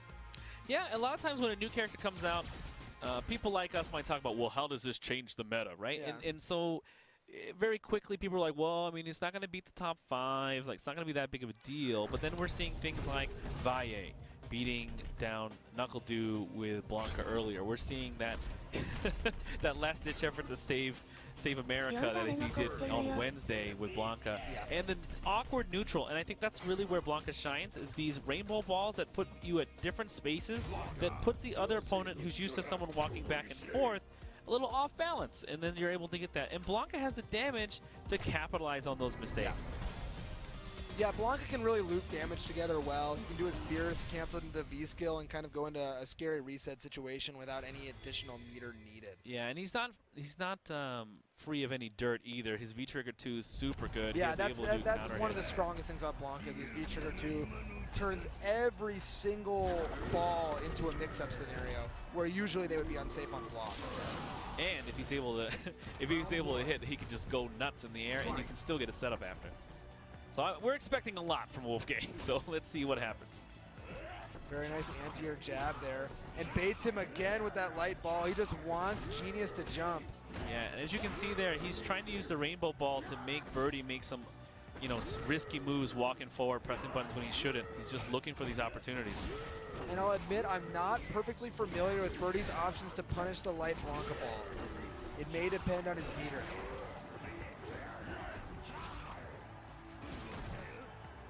And to be honest, I'm not sure if Millennium Genius knows either. I'm not sure if he knows either exactly. Yeah, Yes. the way he tried to approach that range with Chain, you know the Birdie's thinking about options when they're doing that. And Wolfgang has figured out exactly where this match lies. At this point, he is just doing whatever he can to win this match as quickly as possible. We're seeing Blanca balls at ranges that you normally would not. Obviously stops a V-skill there. Easy round for Wolfgang. Round 2. Fight. So we're going to need to see something from Millennium Genius, some kind of adjustment here. Maybe just try to play his game. Maybe just try to get some meaties in there. Don't worry about the neutral. Get in there. Yes, certainly. EX balls out of the corner, jumps right back, taking advantage of the confusion. Wolfgang's so good at changing up the pace, and this is exactly how Blanca has to play. If he tries to play a consistent game, it's not going to work out in his favor. However, by being erratic, he can really take advantage of his tools. Yeah, and I like that EX Rainbow Ball to get out, but now it's all Genius's time. Oh, no. Oh, and a beautiful V-trigger cancel to get the throw on the V-reversal. Another V-reversal whiffs, and now Birdie's not going to be getting a trigger to this match. Oh, the V-Trigger 2, what setup is it? No, nothing. EX ball into the V-trigger, yes. So that adds a ton of damage, actually, to Blanca's reversal. Another great reason to use V-trigger 2. Wins. Yeah, so number one, when a new character comes out and they have an EX reversal or any kind of invincibility, that character's not bad. Yeah, they're usually a lot better for that reason, especially when it does as much damage as Blanca's.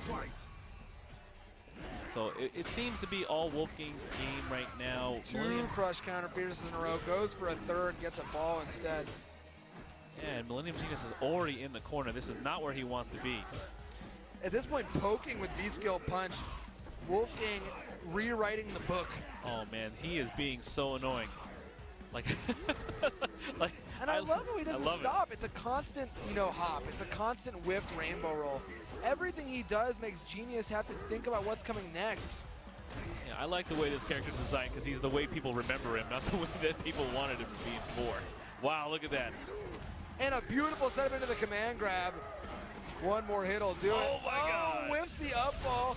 Genius getting a chance. Okay, tons of damage on that headbutt. Another bullhorn, and now one hit could be it. No, the bullhorn this time gets countered by the EXDP. Yeah, Wolfgang was not going to let that happen. He's just thinking to go to invincible frames. Like, why let that happen? It just seems that Millennium Genius is doing best when he's doing offense, but everything else is like very awkward. You're seeing some unfamiliarity in that matchup. Nice fears to hit him when he's crouched. The Blanca ball hit rate should not be this high in neutral. He's going to have to stop pressing buttons at these ranges. Or even press buttons in neutral to stop it. It doesn't have invincibility. No, you can down jab that or something like that. Be reversal from Wolfgang. First time he's opted for that option so far this match. Oh, bad punish there on the slide. Ooh, this might be it for Millennium Genius. Wolfgang finally having with Genius, sorry, finally having a solid round. What is that? Okay, goes for the setup after that. It's the empty low. Going for a different setup this time. Now it's another empty low, and that should be it. And we get the super. Wolfgang Finito taking it over Millennium Genius. Oh, and we didn't get to see this. This is an injustice. I wanted to see the super there. He was trying to disconnect his controller. Oh my God. I love that super. And great stuff from Wolfgang. He knew exactly where he was as a player in relation to Genius, and he made that real fun to watch. Constant whiff light balls, constant rainbow balls to get out of the corner. Yeah. We saw, the coward crouch in neutral to throw off some of the pokes in their hitboxes. Just constant changing of his position on the screen made it very hard for Millennium Genius to ever figure out where to be. And yeah, so Millennium Genius's walk speed just makes that even harder, right? He's just walking back and forth. Is he going to be there? Oh, where is he at? Oh my God, he's on top of me. Like that. It must have been nerve-wracking for him. And it clearly was, because the second he would try to intercept a rainbow ball, he would eat a straight ball instead. Yeah. Yeah, probably 80 to 90% hit rate on those straight Blanca balls, at which point Blanca's getting in, doing Oki, real scary stuff. Yeah, I mean, if you were at home and you're watching this and you're like, man, that's all I got to do to be on EVO? It's like, yeah, man, go ahead. Just come on. Just Blanca ball all day. See what your opponent does. Hey, you might win that game. Well, it's almost like a weird Bizarro World Fireball game with Blanca balls, right? Yes. Like, it's its own skill, and the top Blanca ball players are fantastic at using Blanca balls in situations where they hit and not in situations where they would get blocked. Yeah. So, looks like we're going to go into another match. It's going to be Fine Like Wine versus Fudo Johnny. Fine Like Wine Jeff, a Guile player out of Seattle, clearly repping the Supersonics jersey. Yeah, they haven't had basketball there in forever. And It's been quite a long time. I was at a Potbelly's and they had like a Supersonics thing on there, and I was like, was this restaurant even here when they were there? Updated, yeah. But Fine Like Wine, not afraid to represent anyway. A very solid Guile player from back in the Street Fighter 4 days, and he's going to be playing against Fudo, the team from Japan, Johnny, one of Momochi's original students. I believe Fudo Johnny is a Karen player. He at least was. Oh, at least was, yeah. He might not be anymore, but he certainly did play Karen. I think he still does. At NCR this year, I played against him, and he played Karen. Pretty solid. Pretty sure he still plays Karen. Oh, yeah. Not a bad character either. I mean, like, it's hard to come off of that. Some players have, like Punk has come off of Karen, right, here and there, trying to play depending on the matchup. And so maybe Fudo Johnny might have a specific matchup thing. But it's very common in Japan for players to pick one character and they stick to it. So if he has switched, he had been switching for a long time. Certainly, and it's not that Karen's bad, but there has been a bit of an exodus from the character to pick up some of the higher tier alternatives. We've seen some go to Minot, we've seen some go to Cammy, we've seen some go to Colleen. However, she still has the basic footsie game intact from what she's been since Season 1. The biggest change to Karin that's ever really happened is the array of nerfs to her standing heavy kick. Standing heavy kick used to be 10 frames, now it's 12, so 20% slower. Crush counters didn't used to scale, and V triggers didn't used to scale. Now they both do. So if Karin lands a crush counter and V trigger cancels it, she's doing like half the damage she used to do, and it's on a slower move. So yeah, 20%, 10%, 10%. It starts adding up real quick. That move's effectiveness has gone down quite a lot. Well, I don't know all this math that you're saying, but that just means that Johnny has to work 20% harder. Yeah, pretty much. Just do everything he can. Because honestly, the people who do stick with their characters after they've been nerfed, it kind of exposes them in some degree, right? The things that were working before, you got to add more. You got to do more on the ground. You got to do more with your mediums. You got to do more with your fierces. You can't just rely on these comeback mechanics. And I think that's led to a much more agreeable state for the losers who lose. Now, because of the change I mentioned earlier, I think this match was flipped on his head. I think Karin used to have the advantage where her stand heavy kick really stopped Guile from throwing sonic booms. Now I think Guile wins pretty cleanly. Oh, okay. I like to see that. Well, Fine Like Wine definitely trying to push back with the sonic booms. I really like the V reversal there, but Fine Like Wine answers real quick with an EX flash kick. EX Tenko out of range. Yeah, Fudo Johnny really looking to push the offense using that EX dash to get in. Oh! I like the way Johnny's not afraid to jump multiple times. Eating one flash kick is not worth, not a big deal. Oh, we might see a small tick grab. Oh! And that's a classic anti-Guile strategy. If you eat a flash kick, re-jump on your wake up because they want to throw that boom so bad. And it worked out great for Johnny who took the round. Yeah, definitely. I mean, you're feeling good about yourself. You anti-aired, and I was like, oh my god, he's in the air again. So Fudo Johnny definitely persistent at pressing offense here against Johnny just pushing with those down medium punches, 4 or 5 in a row, and the last one hit. Throw now, no true throw, Luke. Doesn't block the flash kick.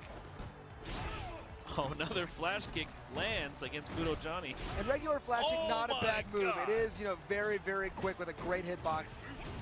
Nice anti-air from Jeff.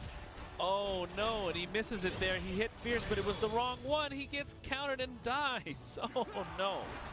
Fudo Johnny's up 1 game. Yeah, you saw the Fierce, right? He was like, I'm gonna do it, and it's tough. That's got to be worrisome for Fine Like Wine, who was landing the majority of his reversals, but still lost the game very solidly. Almost every hit he got was in defensive situations. The neutral game has been dominated by Johnny, who's just been constantly jumping, tenkoing, and getting crush counter stand fierces. Yeah, and it's almost like the game starts in the corner here. Fudo Johnny pushing Fine Like Wine to the corner. No EX reversal. Now he's stunned already. And look at how optimally using a special move to get out of the corner to build additional meter. Oh my god, he finished him.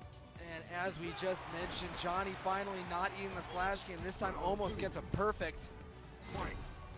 Yeah, and that's why some defensive options, like definitely in Street Fighter V, they're available for some characters and with invincibility and everything, but then they become a problem if you get blocked. 3 jumps in a row. The first 2 don't go through, but why not try again? 1 jump in is worth 3 flash kicks pretty equally, so nice stuff from Johnny. Yeah, you gotta admire the fact that he's just resilient at just jumping. Like, I don't care. Just keep going in. He doesn't feel like it can be stopped. Wow, nice jump in again.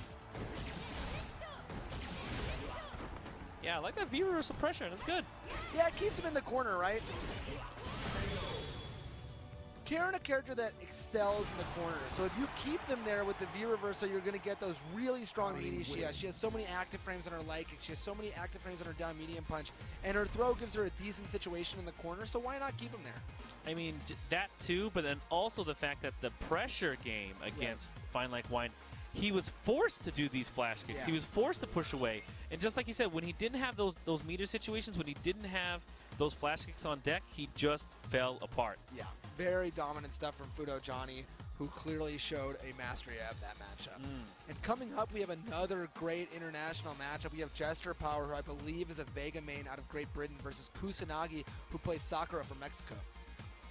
I love these international battles, right? I mean, you have the highest plane ticket. You need to get your money's worth, and they're trying to show off just how good they are.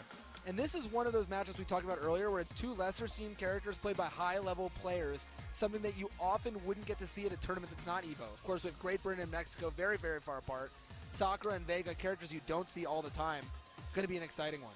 Oh, man, and look at what he's wearing. Yeah, Jester Power sitting down,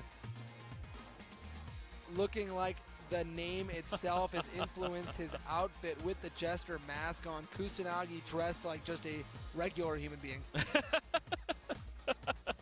I mean, Jester is not making any jokes, but I'm having a good time watching. No, he's very solid too. Plays Vega, very crafty player.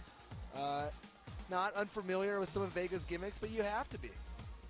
I mean, you absolutely have to be with that character. To make anything work with a character who has as weak of defensive options as Vega, you have to make your offense count. And sometimes that means using things that might not work all the time, but will work some of the time.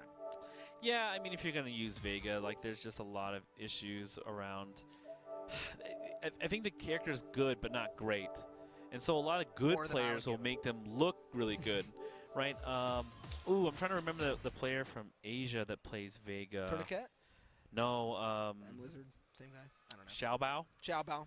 Yeah, I played against Xiaobao, and man, that guy is good and annoying to play, but I just didn't see that happening against, you know, the top tiers, right? Yeah. You're not going to see that same stuff. But against a character like Zangief, you see him dismantle these Zangief players. Oh, yeah, Vega beats Zangief. Yeah, by a lot. Yeah. So, you know, we're going to see kind of specialization here, right? Not only are these people specializing in their character, but they're also specializing in their names. So Kusanagi representing Team Human, and Jester representing the Jesters of the world. Yeah, Kusanagi, really well known for his history in anime games. A fantastic Guilty Gear player, a fantastic Melty Blood player. Plays tons and tons of anime games. But I talked to him fairly recently. He said he's focusing on Street Fighter. It looks like he may have gone back to Karen, however. He was playing Sakura for a long time, maining her, but it seems like he's made the switch back to the character he played in Season 1, which was Karen. And he's done well on several, you know, of the Latin American events throughout the history of Street Fighter V. His Karen is that of an anime player's Karen. You see him do a lot of options you wouldn't usually be expecting out of a high-level Karen player. We see Rasenhas from full screen. We see pokes with Tenkos. We see things that you wouldn't usually use but are very high reward and in the right situation can work out. Yeah, with a lot of characters, like, you know, Street Fighter V, for a lot of people, is not just their only game, right? Sometimes they might be playing other ones, and you can see the influence of that. It does change the way you look at fighting games. Like, if you've been playing KOF, you might be jumping all the time. You might be trying to find any way to land a jump, things like that. So let's see. Now, as a resident Vega hater, I actually think this is one of the matchups he does fairly decently with. Karen's jump-in is very slow, and it actually lets Vega's anti-airs work a lot better than they would in most matchups. And the slide is a fantastic whip punish tool. And we're seeing both of those come in already.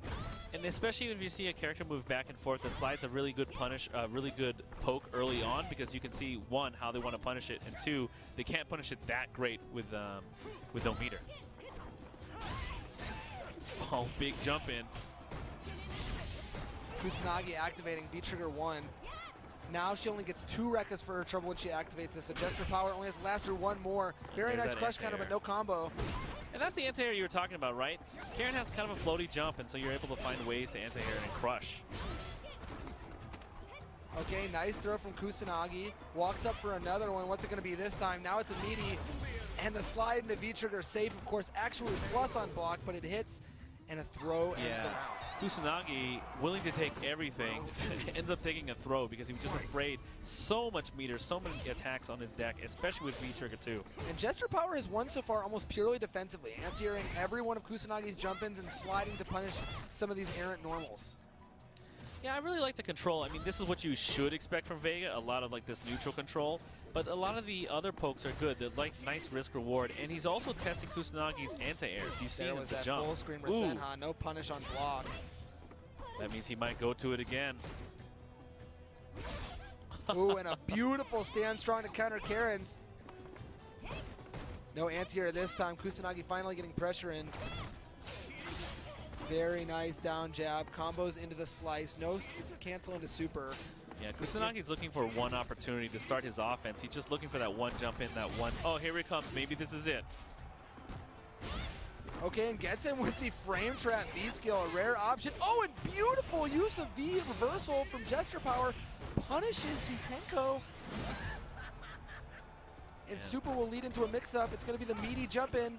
Oh, it keeps it real safe, switches back to Claw, able to take control of neutral with that tool, and so So Jester Vega takes it. Super affords you a weird setup where it's not really going to give you a crazy mix-up, but you do get the safe jumping medium Right. kick. So you get a little bit of advantage. There's no 50-50 after that, but you know, you can walk up for a throw, you can go for a low medium kick, you have plenty of options. Yeah, definitely. I mean, number one, like, you got to get that damage on the table, right? And then you're going to have one situation. I like the fact that he went back into Claw because that's where he was winning. He whiff punished with the stand medium against Karen's medium. He was able to control the space there. Some of his anti-air choices, too, can excel against a floaty jump person like Karen. So I like the way he tried to close that round. Yeah, he played super solid, and I think, as you just mentioned, Claw mode is superior versus Karen for the most part. It really gives you the advantage in footsies. And as we mentioned earlier with the birdie matchup, when Karen loses in footsies, she doesn't really have much else going on. Yeah, pretty much. Like, and then it just seems like he agrees here, where now he's going to choose Sakura because nothing was really working. He was trying to look for ways to do it, but it took 30, 45, 50% life before he got anything started. All right, so the slow fireball there was active enough to actually beat out Vega's V-skill. Getting Kusanagi a really great start here. Has Jester Power in the corner near stun. Yeah, it's all been pressure from Kusanagi trying to fake a lot of these grabs, going to down meaning kick, but now Jester Power has him in the corner.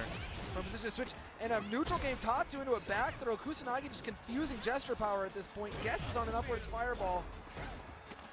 If you don't know, Vega's V-Trigger 2 is a counter. He has one opportunity here to go for a counter, or he can actually use it in a combo to add some damage. Well, we may not be able to see that here if Kusanagi gets this next situation. V-Trigger 2 makes a lot of it meaningless DPs, and so he's able to just reversal. Ooh! Two hits on that Hadoken. Just trying to close this out. Trying to take a passive position here, Kusanagi, but he might be punished for it, but no! Kusanagi gets it. Now, V-Trigger 2 actually a pretty rare choice out of Vega players. Interesting to see if Jester Power used it. We saw him there try to cancel a slide into it on block as kind of a gimmick, but, you know, ended up hitting too much. Yeah, and that's kind of the thing, like if you're doing it, prematurely, you're gonna just almost waste it. But I really like the neutral game from Kusanagi's Sakura.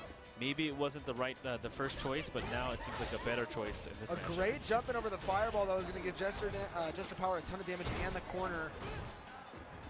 That down fierce now +3 as of season 2. Yeah, Jester's in full control, using that spin to get out of the way, get that space against Sakura. I mean, that's where Sakura's going to have trouble. And finally jumps out of the corner. Kusanagi going to have to work hard to get that one back.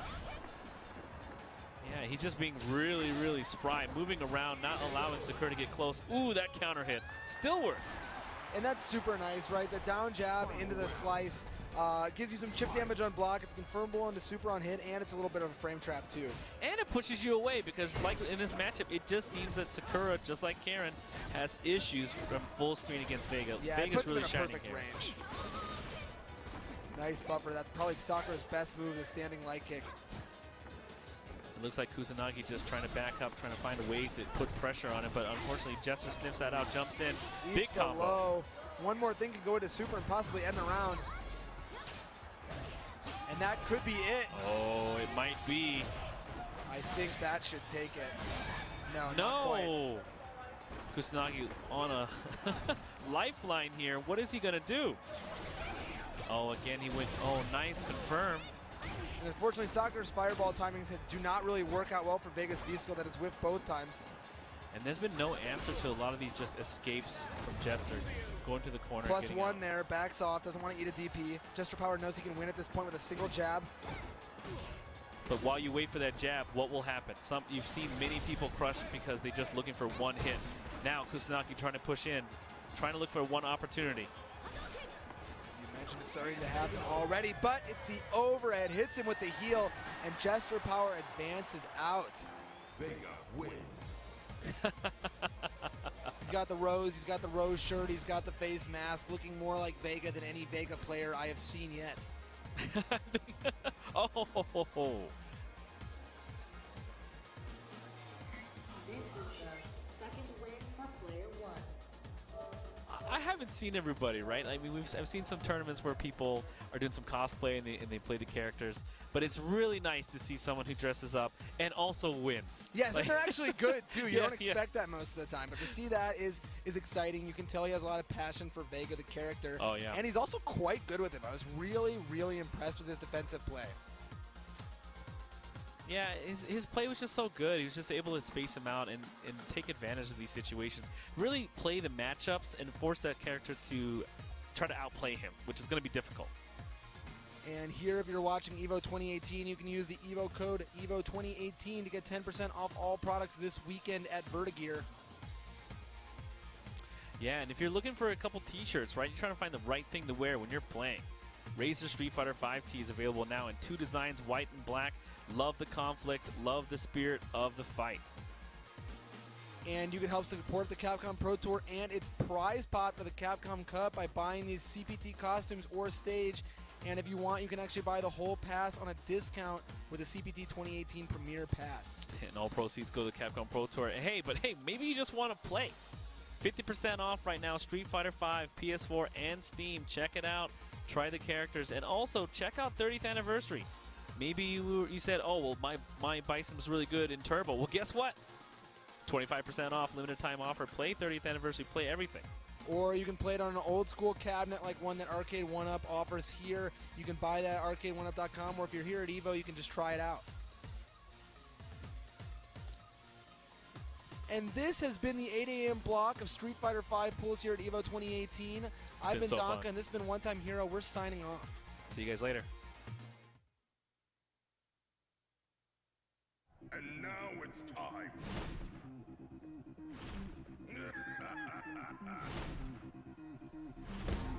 Let's go! I'd do it if I were you. It's all coming up ready. Pleased to meet you.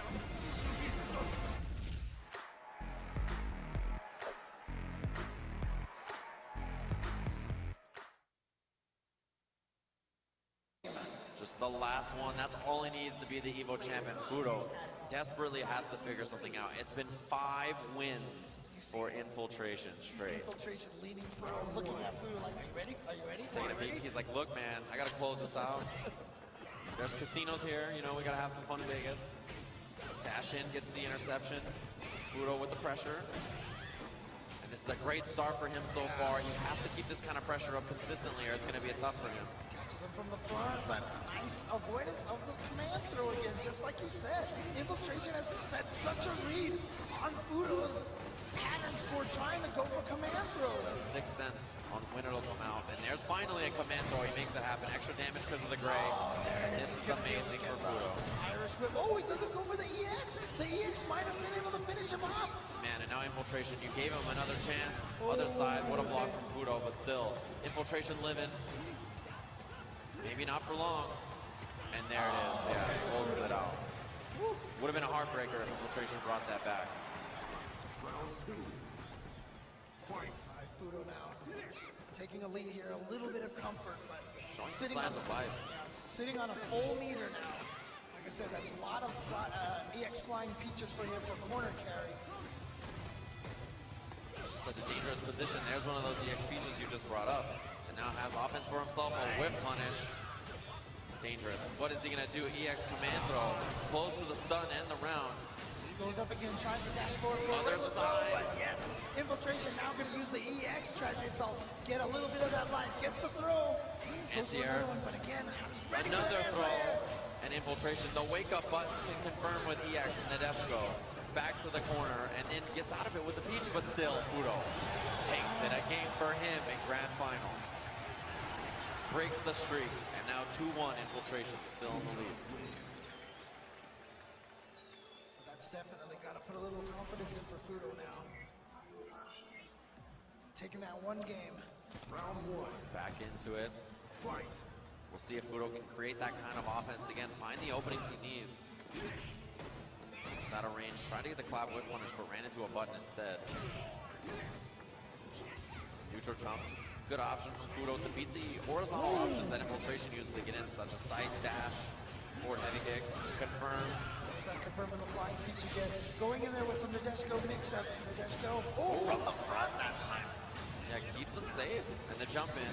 Chase down. Oh, just goes for the drop, off the drop. That's punishable, but nothing from Infiltration. The Infiltration with a whip punish on that crouching heavy punch. Other side. Gets the under and gets the throw. The reversal is good for Fudo. He gets pressure off this after the dash. And there it is, the command throw. They're finally starting to land for Fudo now. Oh, and jumped away. So very fortunate not had to deal with that mix-up because he was already jumping when Infiltration decided to activate that V trigger. Other side, great block from Fudo. Absolutely clutch, no confirm. Anti-air. Strong anti-air. Ooh, too far to confirm that. We got him in the EX, and that's going to be the round Fudo. Genius. When there was a dash up, he didn't tech. He just hit a button. He was totally ready for the dash. And man, what excellent stuff from Fudo. In the clutch there to have the button out. Trying to attack him with that drop kick. Dash in, there's the regular throw. Caught him crouching, so he gets pressure. Box from Infiltration. But this caging from Fudo. Trade. Still has positioning in there with the dropkick chase down. What a command throw, the range on that. And it's going to take him right back into the corner, so all throw escape attempts, null and void. Oh, wow, look at these buttons now. As we said, not a lot of damage all at once from Nash, but that was like 5 individual hits that just took out half of Fudo's life bar. The jump splash. Oh, tries to get in there, whiffs on the forward heavy punch. Too bad for Fudo. Could have been big. Drop kick, chase down. Oh, no, not this time. Maybe another command throw attempt, and he got roundhouse instead. But V-trigger and lots of meter for Fudo. Infiltration now. Going for the cross-up. Look at this pressure from him. And again, those stand jab checks. Defensive. He's gonna get the look for it. And now, Infiltration at tournament point. One more round for Infiltration. Fudo's got to take this. Oh, wow. Starts with the clap. The confirm into the side. What a, man, amazing stuff from Infiltration. Drop kick. Fudo has the offense for himself. And the throw, Infiltration. Lead is growing. Infiltration. What a block. Blocked it. And a He read punish. it. Coming after him. Nice crouching strong. He's going to get the EX command throw again. What's going to be the offense for Fudo? Dash up the confirm. V-trigger is available. But he's going to push to the corner first instead. Pops it. Chase down. Oh, he really read it. He did the quick Nadeshko instead, but he didn't get anything off that. Infiltration managing to escape. Sells the promo, but man, didn't get punished for it. Critical art on deck for Infiltration, and that's going to be a game winner. What a throw tech. Could be a game winner if he gets it. V reversal is good. Fudo a chance here. What's it going to be? Mix-up after that. Nice blocks from Infiltration. Infiltration tries to get in. He's sitting on all that bar. And he gets the throw. Infiltration is your EVO champion. He's done it. He's defeated Fudo, coming back from loser's bracket, taking 2 sets in a row. Infiltration is the first Street Fighter V champion here. Evolution 2016. He was on the ropes, down in that set, brought it back against Fudo. 5 straight games. Fudo showed signs of life, put himself on the board, but in the end, Infiltration all year long has been such a menace, and you can see it here.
Welcome back, everybody, to the Capcom Pro Tour Evolution 2018, brought to you in part by Razer. Panther, the official arcade stick of the Capcom Pro Tour, Vertigear, the official gaming chair for the Capcom Pro Tour, Victrix, the official gaming headset of the Capcom Pro Tour, and Arcade 1-Up, the official arcade cabinet of the Capcom Pro Tour. Ladies and gentlemen, we are back live here at the Mandalay Bay Convention Center in Las Vegas, Nevada. We changed it up just a little bit on you, but don't be scared. My name is Vicious, here with Jackie O'Manor. We are here to guide you along Pool I up until the semifinals.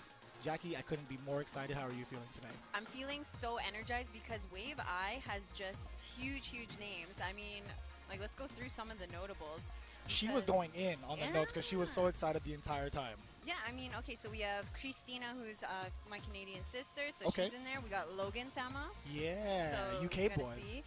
Kitty Kaboom. We got Biohazard, who's in top 8 for Injustice 2. Arturo Sanchez, John Ding. Young the- Art is in there, and John Ding. Yeah. This is going to be a good bracket. I the like it Tekken already. player. Noel Brown. We got Nuggy Bunny, who's been putting in work. You know a lot of these names that are just going right over my head. Well, I got Really? like 2 of them from the roster that you've thrown out so far. XYZZY, you know. Yeah, I haven't. Look, I have not seen XYZZY in the tour for a while, or at least within the States. So it's good to see him back on the main stage because I want to see how his birdie has evolved in the meta. Definitely, and we've seen how viable Birdie is from last year's Capcom Cup and like how to Exactly. really utilize the tools. I mean, Mena's so on point with his whiff punishes. It's really, you know, a slept-on character, and now people are like, oh, I can do stuff with that. Yeah. We have Ed Ma, the OG, Ed Ma, the legend. in our wave. That's actually kind of ridiculous. I think he's still playing Balrog. I think I met up with him just the other night. We were playing Third Strike, old people games, right? And I was kind of wondering. I was like, hey, Ed, are you actually here for 5? He's like, yeah, I still play. I was like, that's what I'm talking about. It's bringing some of the OGs back too, and it's not just Street Fighter 5. It's actually Evolution, bringing everybody together, which is exactly why you guys need to get here next year. Well, they set up. We also have Squall, BXA Squall. BXA Squall. I believe he came in 9th at EVO 2016. That should have been it. We have Kami, UIU Kami. Yeah, one of Smug's main training partners over on the East Coast. Yeah. He had a lot of success with Nikali, switched on over to Akuma now, if I'm not mistaken. Yes, yeah, I think, what did he say? I got a quote. He was like, You got a quote, huh? he was like, only Akuma, Nakali dead to me. Man, it hurts to see that, but I'll tell you what, to relieve the pain, we're going to watch this match, Ataxis versus Bravo 1, if I am not mistaken. Again, we are going through Wave I, for those of you following along on Smash.gg. Let's get it started. Guile, Fong, Game 1.